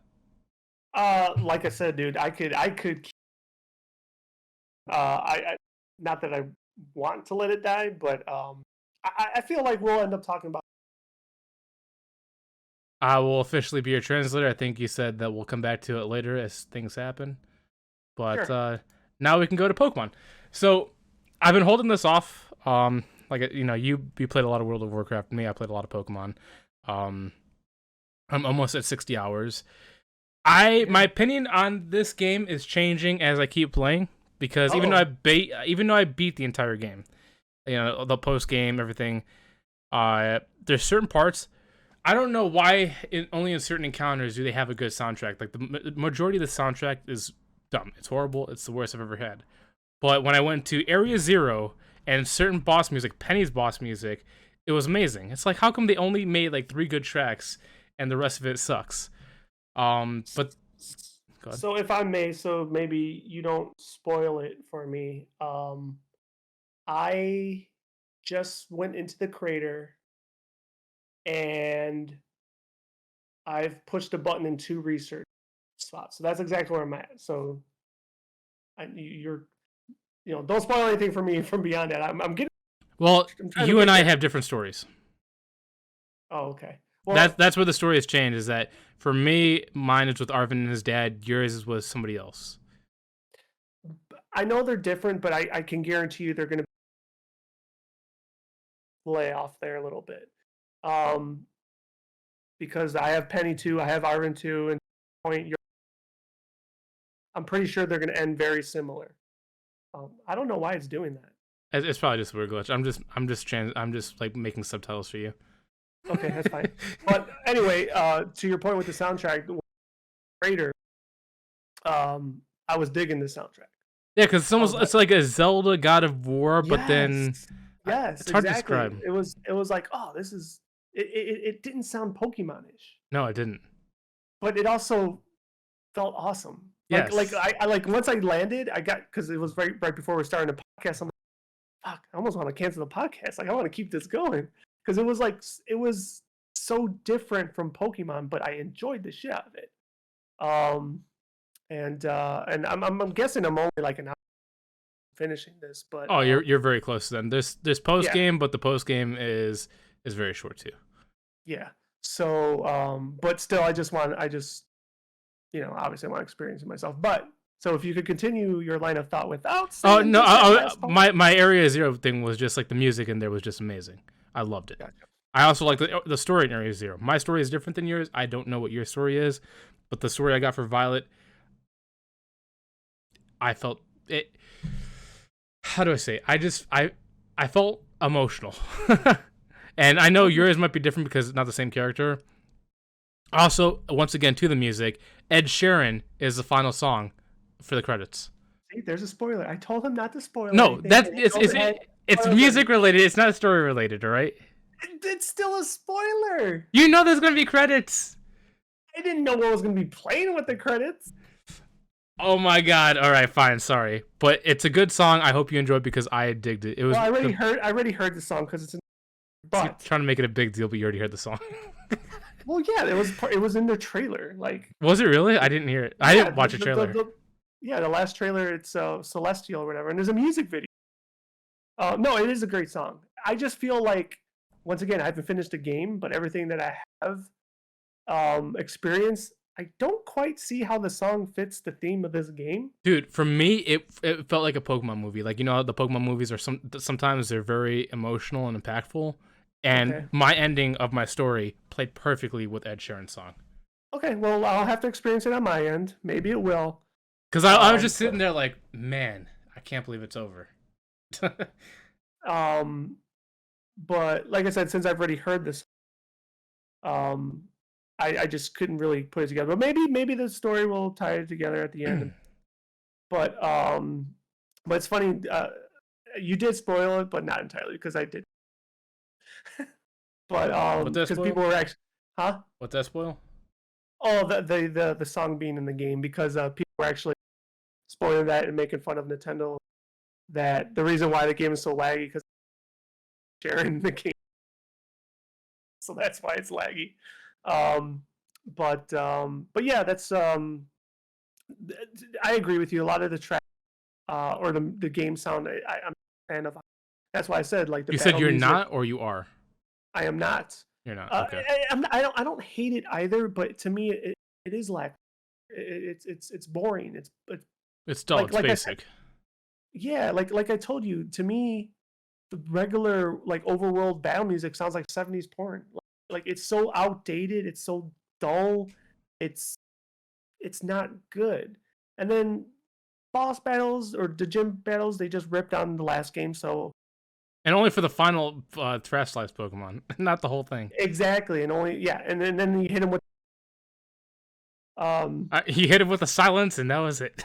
But no, yeah. So yeah, I mean, I concur with you. But what else is changing? Just that, or so this might be my second or third favorite story Pokemon game. Like story wise, it was good. Like the ones I've had before was X and Y because I really liked how very adultish and dark that story was. I think the second one might be either Hoenn, or the Sinnoh region because of, you know, the god of time, space, devil, god, and all that stuff. I thought that was cool. Unknowns being introduced, being spatial Pokemon. But this one was really good because it's more of a human story than actual Pokemon lore story, and I think that's what I liked about it. Also, I like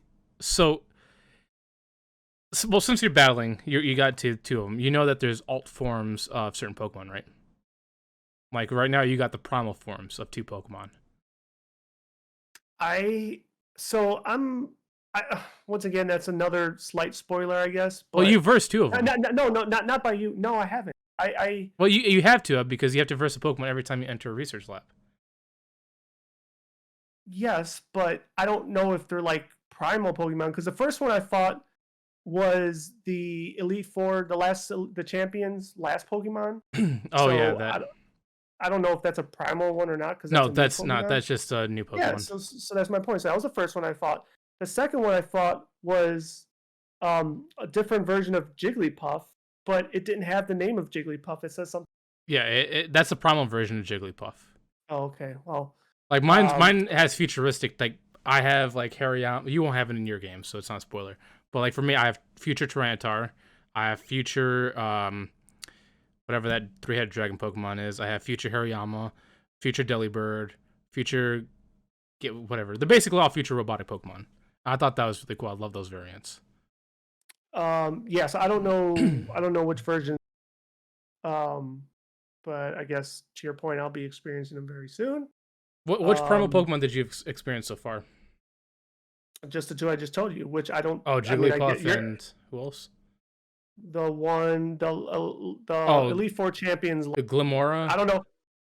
I think that's Glimmora or something. It's like a it's like a little purple fish. Or something.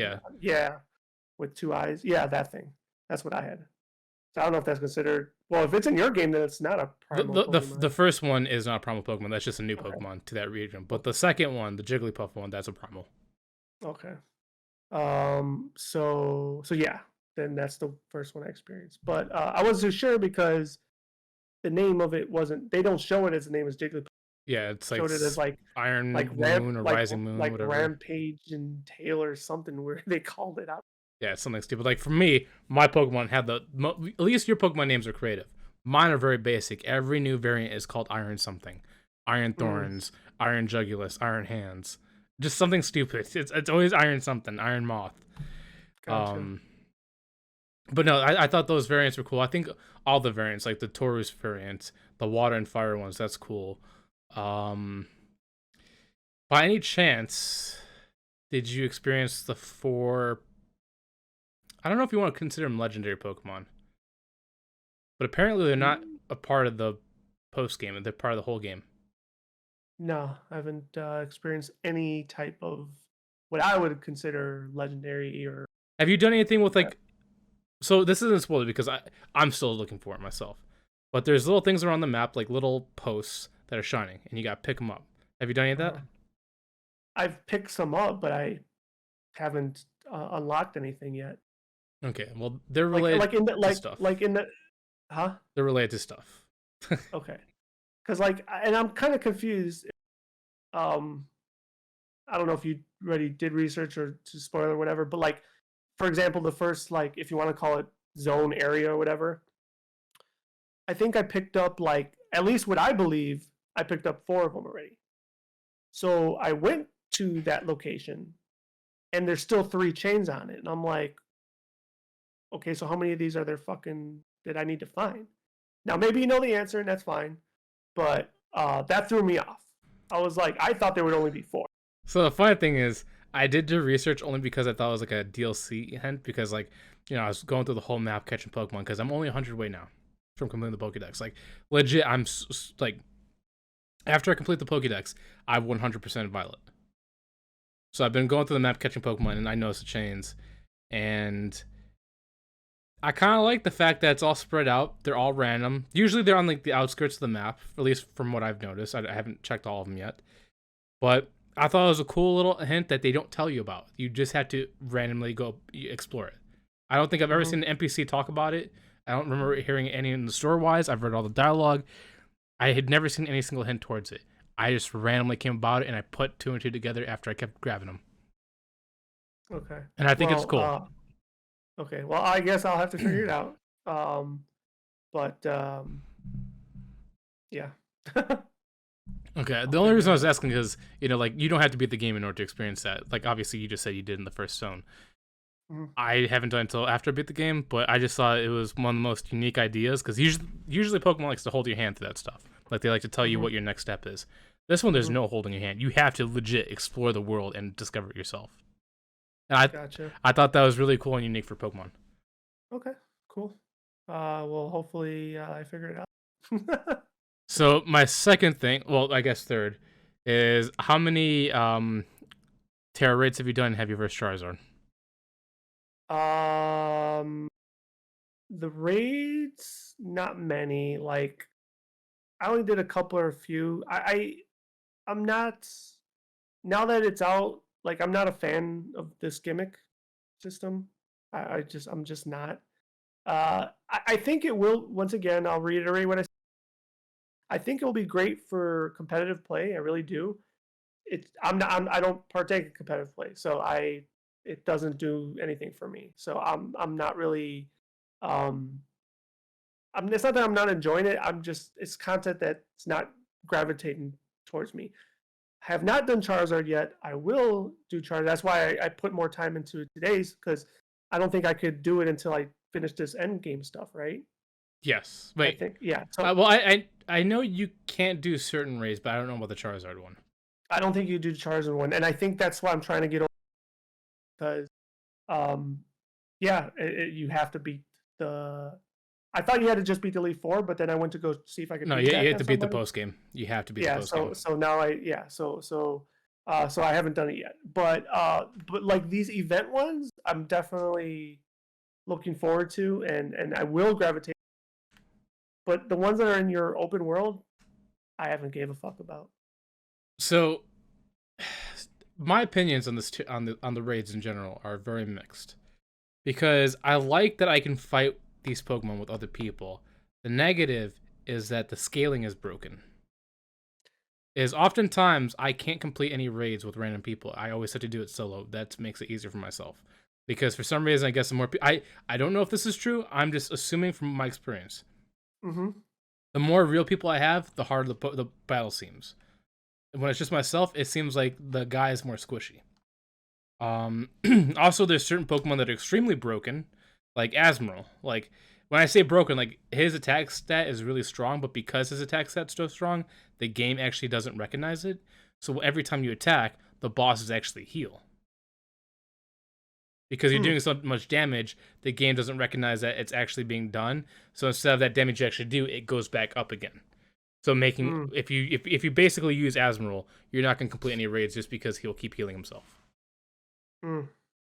And that's why I had to like because I have certain Pokemon that were getting right for Charizard because I'm like, okay, this is gonna be really difficult. It's a 7-star raid, level 100. Mm-hmm. It's not difficult at all. Like they're saying you need people. People are selling this. I had to solo it, just Hmm. because the people that I was doing with were going in with Asmodee and making it impossible to kill him. Interesting. But yeah, I was really over prepping and made all my guys high EV stats, high IVs, all that stuff, 100, whatever, best moves, Mm-hmm. best supports. Mm-hmm. I overtanked them. I think I beat him first try solo. Hmm. Interesting.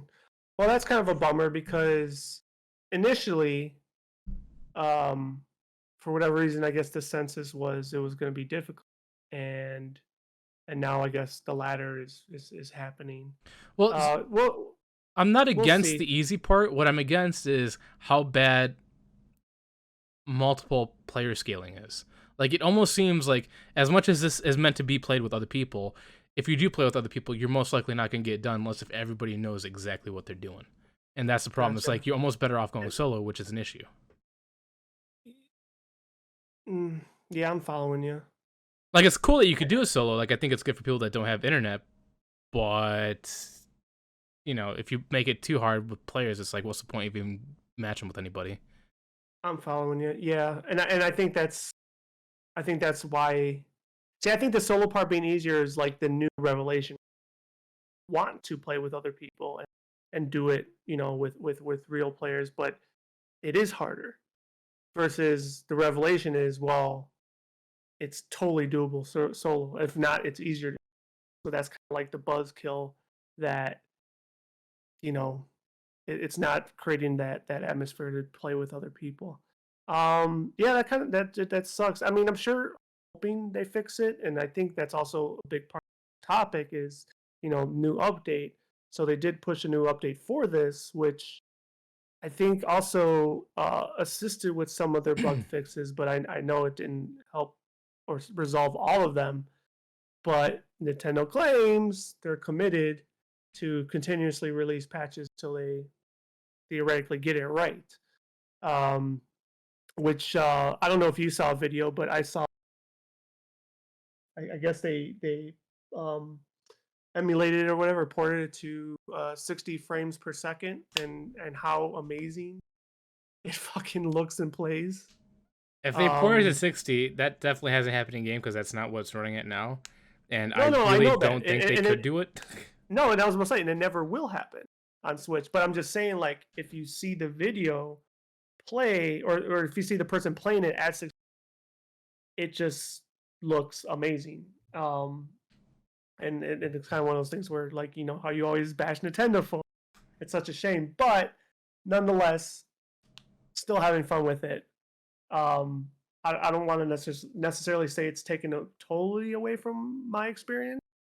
I could see now how much it could look better, but I don't think it's really crippled my experience.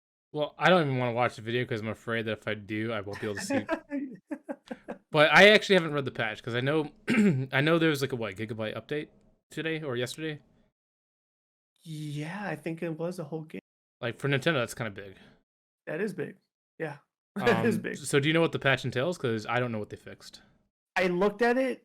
Unless they didn't bullet form everything they fixed, to me it didn't look like they did fucking much. Yeah, because I hate to say I'm doing this because I'm trying to prepare myself because I want to do raid helps because I know that not everybody did what I did to prepare for Charizard, but the duplication glitch is still happening and it's even easier now. So I have gold bottle caps. I have a lot of those. I have a bunch of ability capsules. I'm buying all the items, all special balls, duplicated master balls, and all that stuff. And I'm giving it to people that don't have these things because some of these are really hard to get. Like, the only reason why I have them is because my luck for date skipping was really good. So I'm basically giving it to players that the luck isn't good. Because, I mean, this isn't a spoiler because you've already went past it. You had to have gone past it because it's part of the gym. And I know you got past it already. But there's an actual market in Pokemon. I forgot what city it is. It's on the outer regions. But you basically bid to get items. And every day the item changes. Sometimes you can get a PP Max. Sometimes you can get a gold bottle cap. Sometimes you can get a very unique ball, like a lure ball, dream ball, love ball, whatever. And those don't pop up often. So you buy it, obviously, for a couple $100,000. I think the most expensive one I did was for like $600,000. So I've just been duplicating that and just giving it out to people. Yeah, I honestly, I didn't even know that was. I know which area you're talking about. I didn't know. I didn't go back there. Gym. Actually, I didn't spend any time there. I think I did the. You just got the fish and left. Yeah, pretty much. Yeah. Yeah. And that's like that's a shitty part, right? Because and we were talking about this podcast as well, where I enjoy that the world is open and it is, but what I quickly notice is like the NPCs aren't that how can I put it?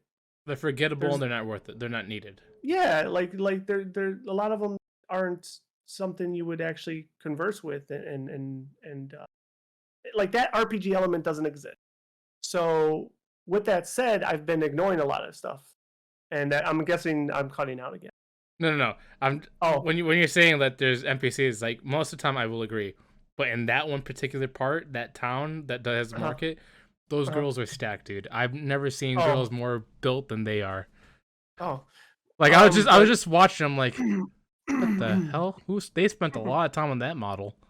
But so to that point, I totally missed that auction thing, which, but yeah. So I guess that'll be a whole nother element of re-exploring. I'll probably have to go down and actually see what I had. And actually, it's probably best suited to do it post game because usually with Pokemon games, your first playthrough, yeah, you might get some things the first go around, but usually post game, some of them change their way, or so it probably would be a better time to do it. Yeah. But like my first initial experience going through the game, I liked it. Besides besides completing the Pokédex, besides doing the Ace Trainer tournament and the raids, it really isn't nothing to do. Obviously, that's all Pokemon games. Like usually, the true, thing that keeps you is PvP, and you and I really don't get into that. But it just sucks that there's like besides the raids, there's nothing for players like me to really go back to. It's like once I beat it, I'm done. That's it. Just come back maybe once in a while for a special event Pokemon, but that's about it. Well, even though I haven't finished that last part yet, do you think or know, is there maybe untapped replay value within the world that is only done with playing with other people? I mean, I highly doubt it because then that, to your point, certain parts you can replay, but I don't know if you can replay it more than twice. Okay. Because there's certain parts where you will have to go back and do certain things again. But I haven't had I didn't have the option to do it a third time. It seems like it was only twice I could do it, and that was it. If I go to somebody else's world, can I? I have no idea. I haven't done that yet.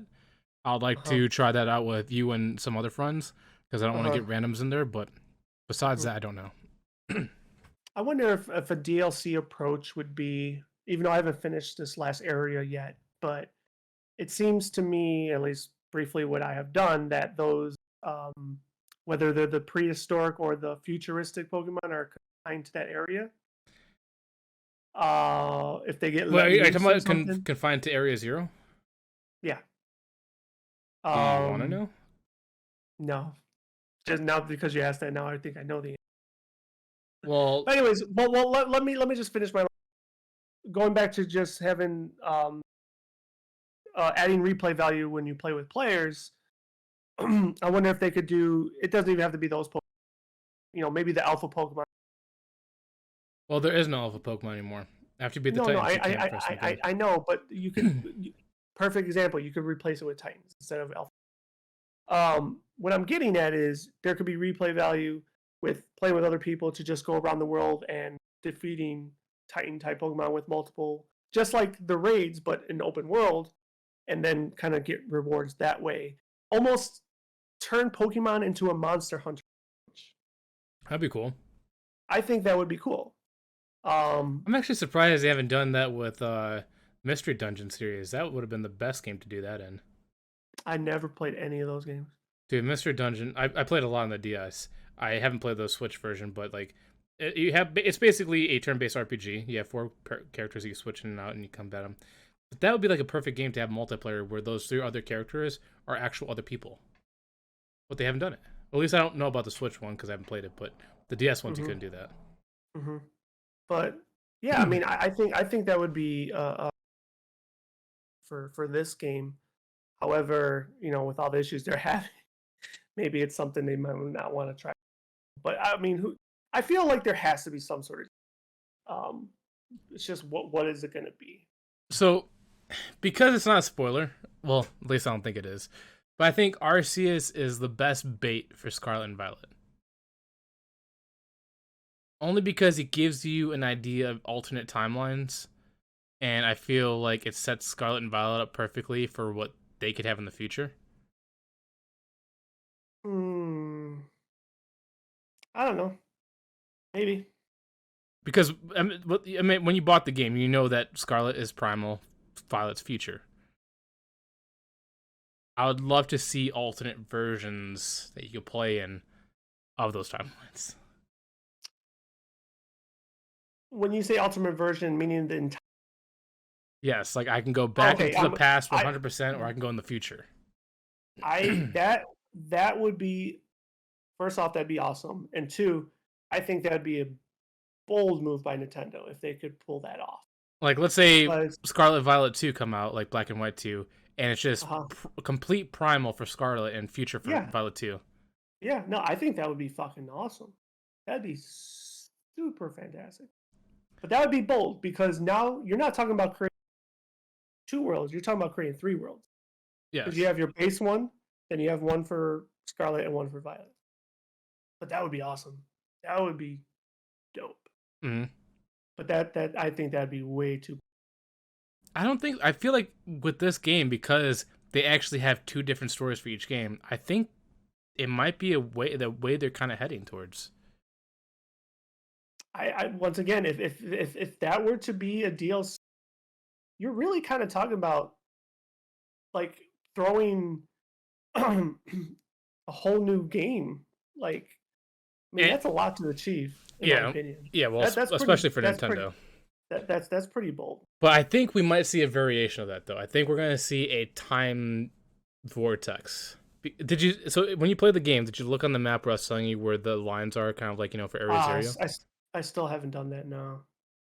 I have a feeling that once DLC comes out, there's going to be a magic island that just pops out of nowhere, like a mirage, like an Omega Ruby and Alpha Sapphire. That's just a Mm-hmm. time vortex that'll hop between primal and future, or sorry, past and future. Like I said, that'd be awesome. Because you said that they might be having alternate versions of the dogs. Imagine a future and past versions of the three legendary dogs. So they would have 2 different versions. Two different versions. Because that's what Coriodon and Miriodon are. They're basically alt Oh yeah, versions no, of you're right. Cyclozar. Yep. That is correct. That is correct. So Um, they can do it with the dogs. Have three different versions of the dogs: past, present, and future. where we can only dream. we can only have a sleep paralysis. Also, what setting do you think this is? I originally thought that the Paldea region was based off of Spain. I'm more under the impression now it's based off of Greece. I don't know, but they're talking Spanish, so That's what I thought too. But there's a lot of things there that are hinting towards Greece. And then, oddly enough, the 4 Pokemon that you're going to get that you still have to find, I'm not going to tell you where to find them, but they have very Chinese names. hmm. Like, when I say uh, Chinese names, I'm all like, you got like Choi Lin, Qing Lao, whatever. Like, just names like that. I think one of them I said correctly. I think the second one I made up. you're racist. Um, um, I I don't know. I'm sure it's a Google. I know I read it once upon a time ago, like the moment they released the world map. I think it was something that was discussed, and they kind of like hypothesized, but uh, I'm not too sure. I really don't know. Yeah, because But I this know. is like the Go ahead. this is like the only one though that's kind of boring in a sense because usually the prior games, the world map is even configured like a real world continent or country or whatever. Versus this is just a fucking circle island. Like Mm, there's nothing to it. So I don't know. yeah, that's what I've always liked about these Pokemon regions. That usually you can tell exactly what they are. Like Kanto is obviously, I believe, China. I believe that's what Kanto is because they have a Kanto region in actual like the real world. Johto's Japan, clearly. Um, I think X and Y might actually be Spain. Sword and Shield was definitely England for sure because they got Stonehenge in the game. You can't get any more direct than that. Um, I have a feeling that Black and White might be based off America. I don't think America got a base. They didn't. I don't think so. So then, what was Black and White? I don't know, but I'm sure. Like I said, I'm sure it's probably even on Cerebi, because I know it's been discussed and I know it's been tracked. Um, so yeah, I just don't know which ones are which. Like how you're naming them. I can't sit here and say yes, that's correct. The 'Cause I only don't one I know. could say But definitive, well, the two I can only say definitively is I know the Johto region is 100% Japan, and Sword and Shield is 100% England. The rest, I'm only making speculations on based off the region that they're in. Like X and Y mhm, seems very Spanish-like, and I thought that's mhm, what Paldea was, but then, Nimona, Lona Nimona or Zona Nimona, whatever her name is, uh-huh. which I thought her Hottie. name was, huh? Oh, Hottie. I said hottie. Dude, this game has like the dumbest names for the characters. Like Zona Nemona. Zona Nemona. That's her full name. How dumb of a name is that? Oh, I didn't even know she had a full name. Her first name is Zona. Her last name is Nemona. Oh yeah, I was pissed off too when I had to fight her. They asked where did I want to fight, and I said my backyard, and they said no wrong answer. That's what I said too. I was like, I was like, why not? Yeah, because they're I like, thought that was the right answer. Yeah, because they're saying like, what was memorable to you guys? And you're like, that's where we met, the backyard. I did the same choice too, and they're like, and then as soon as I picked that, they're like, how about the town square? Well, I made that one my last. Was it the other choice? Oh no, not the market. The Academy schoolyard or whatever. No, that was the right choice. Oh, the Elite Four thing. No, it wasn't there either. It was. All right, now I'm just tossing out answers. I can't remember what the other one was. It was just like another one of the gym. Yeah. But you know, I knew that was going to be the wrong answer. I didn't think. I thought the backyard was the one. But to that point, though, talking about questions and giving answers. Oh, the Elite Four one. That was. Oh my god, that was so stupid. So, to the Elite Four one, which gym leader did you select? Well, the first one I got it wrong because I wasn't paying attention. But then I picked Lono. Is that her name? The streamer one. I only picked her because that was the only name I could remember. So I picked her city and her gym the second time because they're asking you like which one was the most memorable or which gave you the most impact. But my question. Go ahead. Oh, I'm sorry. No, finish. I was gonna say I chose that because I couldn't remember the other people, and I'm like, let me just create one so I can get past this part. Because I know both games. Don't they have like a couple gyms that are different from each other? Like. Oh, I don't know. Probably. I know Sword and Shield definitely did. I don't know if this one does. Okay, so I chose similar to you because I couldn't remember. So I chose Larry, who was the normal gym leader, and he plus was in my game. Okay, and plus I just thought he was hilarious because he was just like so depressed and like seemed like he hated his life. Yeah. So basically, the height of my question here is whoever you choose ends up being that member. No. No, because I chose Lona and she wasn't there. Who was your Elite Four member then? It was the same ones you got. The one I thought Larry? was Larry was him because he went from normal to bird type. Holy shit! Okay, I see. I didn't know that because I chose him and he ended up being a person. Yeah. So in my head, that choice doesn't I was matter. like, oh, see, I didn't know that. See, I was thinking that whoever you chose was going to be that third person you fought in Elite Four, and I was thinking to myself, that would have been cool. That's kind of that was like that would have been cool. Like depending, like you got to select who's third, but you're now debunking that because I had no idea that Larry legit was the third member, so I picked him. That's fucking hilarious. He made me feel bad about myself because he's like because I forgot her name. They call La Primera or whatever. The champion. She was like Gita or something. Oh yeah, Gita. Yeah. He was like, yeah, Gita told me to handicap myself and just use normal Pokemon. I didn't want to do it, but I guess because my gym leader I have to. I'm like, you're telling me that you have other Pokemon you want to use, but you can't because you're handicapping yourself? That is so funny. Okay, that's interesting. Yeah, because I can tell you my answer. I definitely picked Lono as my person because that's the only one I could remember. And all the answers were really like, I just want to be strong, whatever, blah, blah, blah. But my Elite Four trainers was the guy giving me the answers, the one with the green hair, white shirt. Then it was the little girl. Then it was... Actually, I think that's a girl, by the way. Well, whatever that character is. Then the little girl. Yeah. Then Larry, because he switches his type from normal to bird or whatever he is. And that's what happened to me too, yeah. And then you got that teacher that's the artist that does dragon Pokemon. Yep. That cries like a baby. Yeah. Yeah, he talks so stupid. Yeah. Started using B for D or whatever. Yeah, like baby talk. Yeah. But that would have been cool though, if they could change it. Yeah, that would have been cool. And I thought that was the approach they're taking, but you just totally debunked that for me. Which I'm not mad. I'm just shocked that it just makes the questions more pointless. It does. That's true too. But I'm just more shocked that I selected the Elite Four guy. So now let me ask you this: when you did your questionnaire the first time, did you get it right, or did they kick you out? Oh, I had to do it 3 times. Okay. My third time was the right time because I was trying to be funny man with my answers. And they're like, screw So you, you're out. yeah, so yeah, he's like, okay, we're done. I was like, hey, he's like, go outside for your results. I'm like, okay, so I go out and they're, you barely pass or something, go fight. You know what I'm saying? But they're like, nope, but you can take it as many times as you want. I was like, oh, this fucking sucks. And then And I it's forgot so what was lengthy too.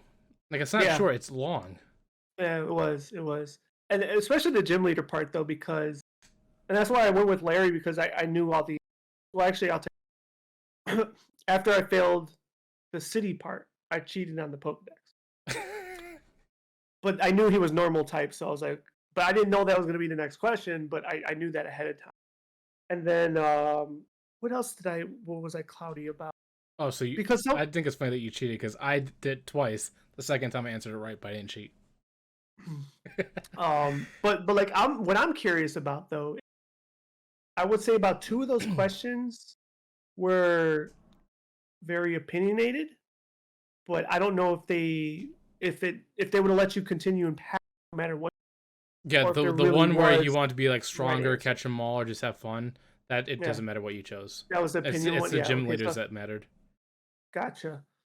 Um, or what about the one where I think what did something about who were you gonna fight, and like Nimona was one of the answers. Yeah, I I don't don't know know if you know about which that one I'm talking one. about I because I didn't pick her, I don't know who I chose. I or can't or remember. was that the stronger answer, or what for winning the Elite Four or something, or winning the champion challenge, something like. I just said I I think wanted to be the very best. That's all I said. I think I put like I want to be, or I want to get more stronger, something like Yeah, that. that's what I chose. And I think answer two was I want to battle. So I was thinking in my head, I was like, because I already found out you could fail this damn thing. I was thinking like, oh, well, if you answer that, well, how do you know she's the champion or Well, she something says like she's that? champion rank. Well, I mean, how do you know you're going to fight her at the end of the league? Oh Kind yeah, of my lineup. But but yeah, that was very interesting, and it was annoying. yeah. A lot of the gym things before you actually fight the leader were extremely annoying to me.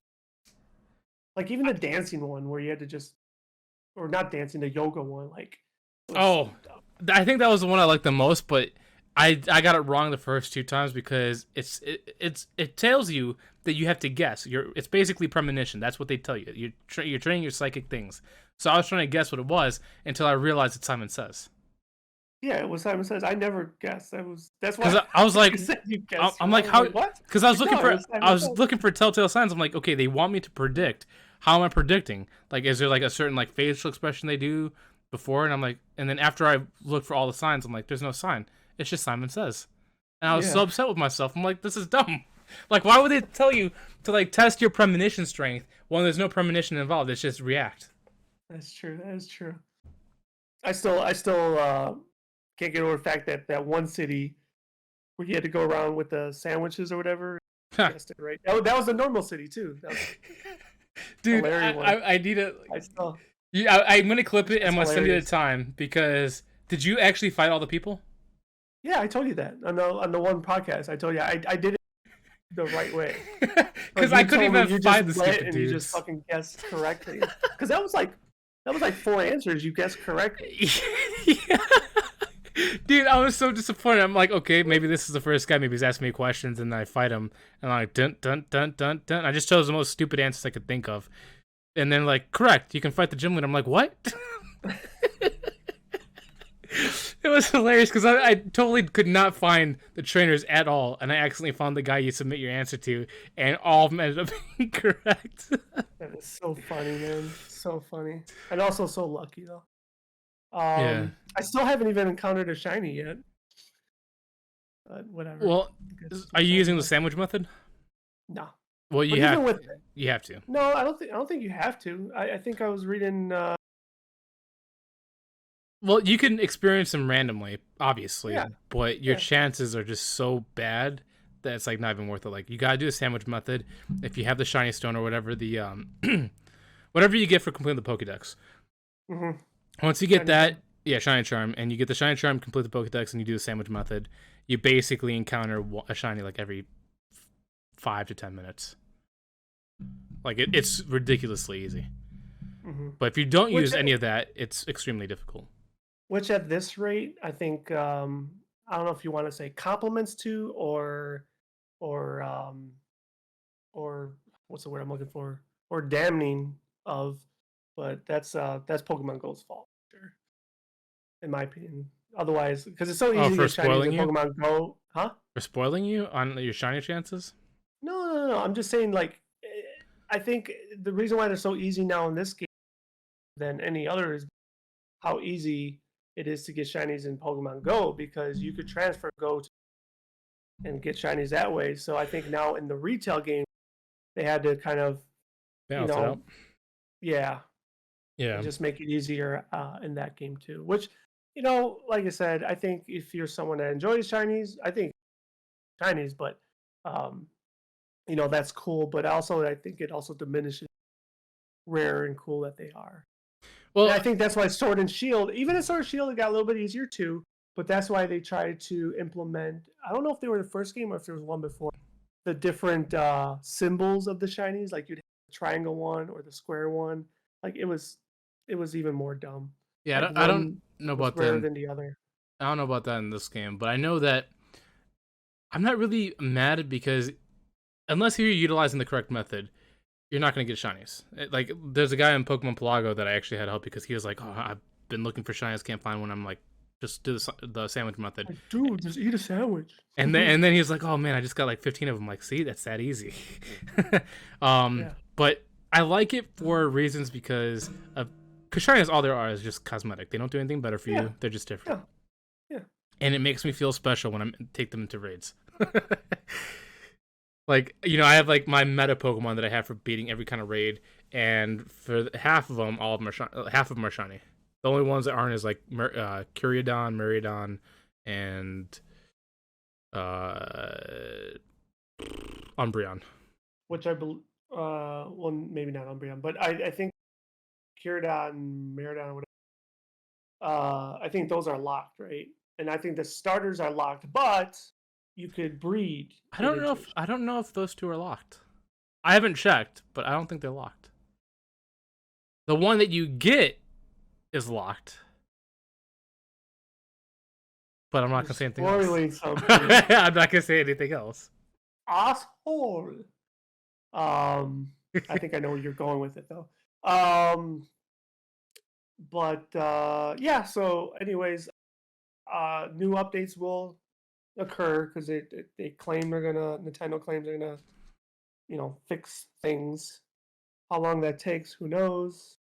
Will it ever be fluid and perfect? Probably not, right? No. Because you said with the Switch, but um, like I said, we'll look and see what it does. But it hasn't um, devalued my enjoyment of it. So Yeah, I mean, the fact that I have almost 60 hours into it and I'm almost yeah, 100% the game, like, obviously after 100% the game, my time and the game will definitely drop drastically, because like the only time I'll go back will be for like event Pokemon or Super Raid duns. But because right now I'm currently enjoying it, I've actually have teams set up because if you have certain people, certain Pokemon, and you know what you're doing, I eventually want to do these like raid carries for Charizard because some people don't have are able to solo it. So I'm like, maybe if I tell them to get certain Pokemon that are super easy to get, like Sylveon is one of the easiest Pokemon to get. You have to go to where the Fairy Star boss is. He's a good counter for Charizard, or Grimmsnarl. He's a good Charizard or a good counter. So I'm like, this is giving me like a good chance to like help people that just need Pokemon, and also you get cool, some good cool. loot from it too. Yeah, so like there's only two waves. There's this one with Charizard, which ends on Sunday, and then he comes back on the weekend. I think like 2 weeks from now, and then that's probably going to be it. Mm. Well, unless they bring him back into rotation, a year from now or something. The one thing I'm But trying to guess is, can you only catch him once per yes. turnaround, or can you catch him once period? Okay, now that question I don't know the answer to. So that's a good question. I don't know, but I'm assuming what I once do per know, save file. Then that's for any time he recurs. I think that is probably the accurate statement. Or if they do a re-release, let's say they do. A different variant, then you could probably catch it. exactly. That's what I was gonna say. Like, let's say they do charge fairy, version of it, then that one probably will be catchable. Yeah, the one This thing one's I don't understand is that, supposedly this Charizard, obviously it's level 100 when you catch it. It has perfect mm-hmm. stats, certain move sets, but nothing that you can't get by yourself. Like the raid No, doesn't offer anything special for you. Like you obviously you can't. can only catch Charizard in the raid, Yes. but like the moves and abilities and all that stuff, it's not like you need the raid to get that. Like I could change his Terrestrialize type anytime I want. He doesn't have to be Dragon. He could be anything I want him to be. And I could change his moves to be whatever I want to be, and same thing with his ability after I catch him. Yeah. So, So so like, I'm saying like how like Sword and Shield, I forgot. There was one specific Pokemon that they had where there's a reason why you want to catch them there, because even if you're able to bring them into the base game like with Home, there's only a certain ability that you can only get through the raid. So far with this raid, even if I ported from Pokemon Home, I could still bring that other Charizard that was, ported in and still make him the same strong Charizard that I have from the raid. Like there's no specialty about him. Yeah, I'm following you, but like I guess in that regard, that just only makes him right now Special. well, time special, or special for a limited time, because the home connectivity ain't coming out to if it's on. So basically, up until then, this is your only way of getting Charizard, because there's no Charmanders in the wild. There's no Charizards. This is the only way to get them right now. Okay, I'll give time specialty. I was hoping for a little bit more, but I'm just too greedy. Or actually, I think the other thing that makes us, I think, special ribbon that you could only get through this way. Oh, he has a special ribbon? I think so. Okay, that's kind of cool. Like almost like an event Pokemon where it's like you did so and so from this. Okay, exactly. And that makes it worth it, I guess, for me. Yeah, I'll take it. I believe so. But you can fact check me, but I believe that would be the only thing that makes him special. Special. Not Donkey Kong special, but special. So, do you have anything more to add, or you're good? No, I'm pretty good. I'm sure, once again, this is probably another topic we'll eventually, especially if/when DLC happens, or when we start just playing together. Maybe we figure out new cool stuff that we just want to talk about because they're so cool. I feel like I've reached my end because I pretty much almost discovered everything. I think the second time, if I want to talk about, I'm not obviously I'll talk about if you want to talk about it, but I think the only thing that'll interest me is DLC if it pops out. Because so far, I think I've experienced what the game had to offer. Yeah. So I guess one last thing I'll bring up before this topic and podcast for this episode, because you had mentioned, you spoke for me too, which is fine, that we were not into the battling scene anymore, the competition. That you're 100% sold on that. You're not going to partake in any seasons this go around. I mean, I might play one or two times, but like at this point, there's a lot of variety. There's a lot of moves to learn. There's a lot of items to use, and it's just too much for me to like really take the time and invest to beat anybody. So probably not. Will I play for fun once in a while? Sure, but I'm not gonna take it seriously. Because I think this go around, I'm going not to take it seriously. Eyes more open, be a little bit more motivated to partake, because I'm going to assume you didn't, but I don't know if you remembered Sword and Shield.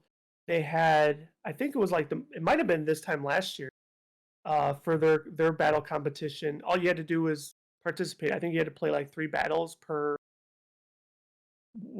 session, and everybody that participated got the shiny version of the legendary birds. So like 1 week it was Articuno, Zapdos, another Moltres. But you got the shiny, whatever the fucking region was, I can't region anymore. Galar, yeah. So you got the shiny version of the Galar legendary bird, which happened to look like the same color as the original Kanto version, which I thought was badass. I missed out on those. I did too. So that's what I'm saying. Like I'm gonna keep my eye. And if they do that, I'll probably participate if I remember to. Yeah, because I think the other thing too is I think they make participation a little tedious because I think you have to like register Oh, and online and stuff too. and Like, sometimes your reward comes out so late. Like I think the oh yeah, first the one I ones did was in Sun and Moon when they did the Mimikyu one, the Shiny Mimikyu. Because if you did like I a got certain that one. PvP, I got that one as well. Yeah, But like I did the tournament and it was very vague on when it was gonna come out, and I waited I think like 3 months before it popped into my box. it's I don't remember how Vega was back then, but to your point, Like it yeah, just the said battle rewards, from this date to this date and you'll get it. And I'm like, yeah, okay, I did that. I did a lot of battles to make sure, and they didn't say when the Shiny Mimikyu was gonna be given to you though. yeah. Um, but all the rewards do take time for to get awarded, but yeah. But yeah, that's all I wanted to say to wrap it up. Cool. We'll probably revisit it, but I'd like to hear what everybody else thinks about Scarlet and Violet. I've enjoyed it for what it is. Um, it's just, will I get more out of it? I don't know. It's yet to be remain seen, but I'd love to hear everybody else's opinion on this. If they hated it, if they loved it, what do they want to see in the future? But that's going to be it for episode 14 of the Automatic Podcast. We will see you for episode 15, whatever that may be, and we'll catch you then. Peace. Peace. Love y'all.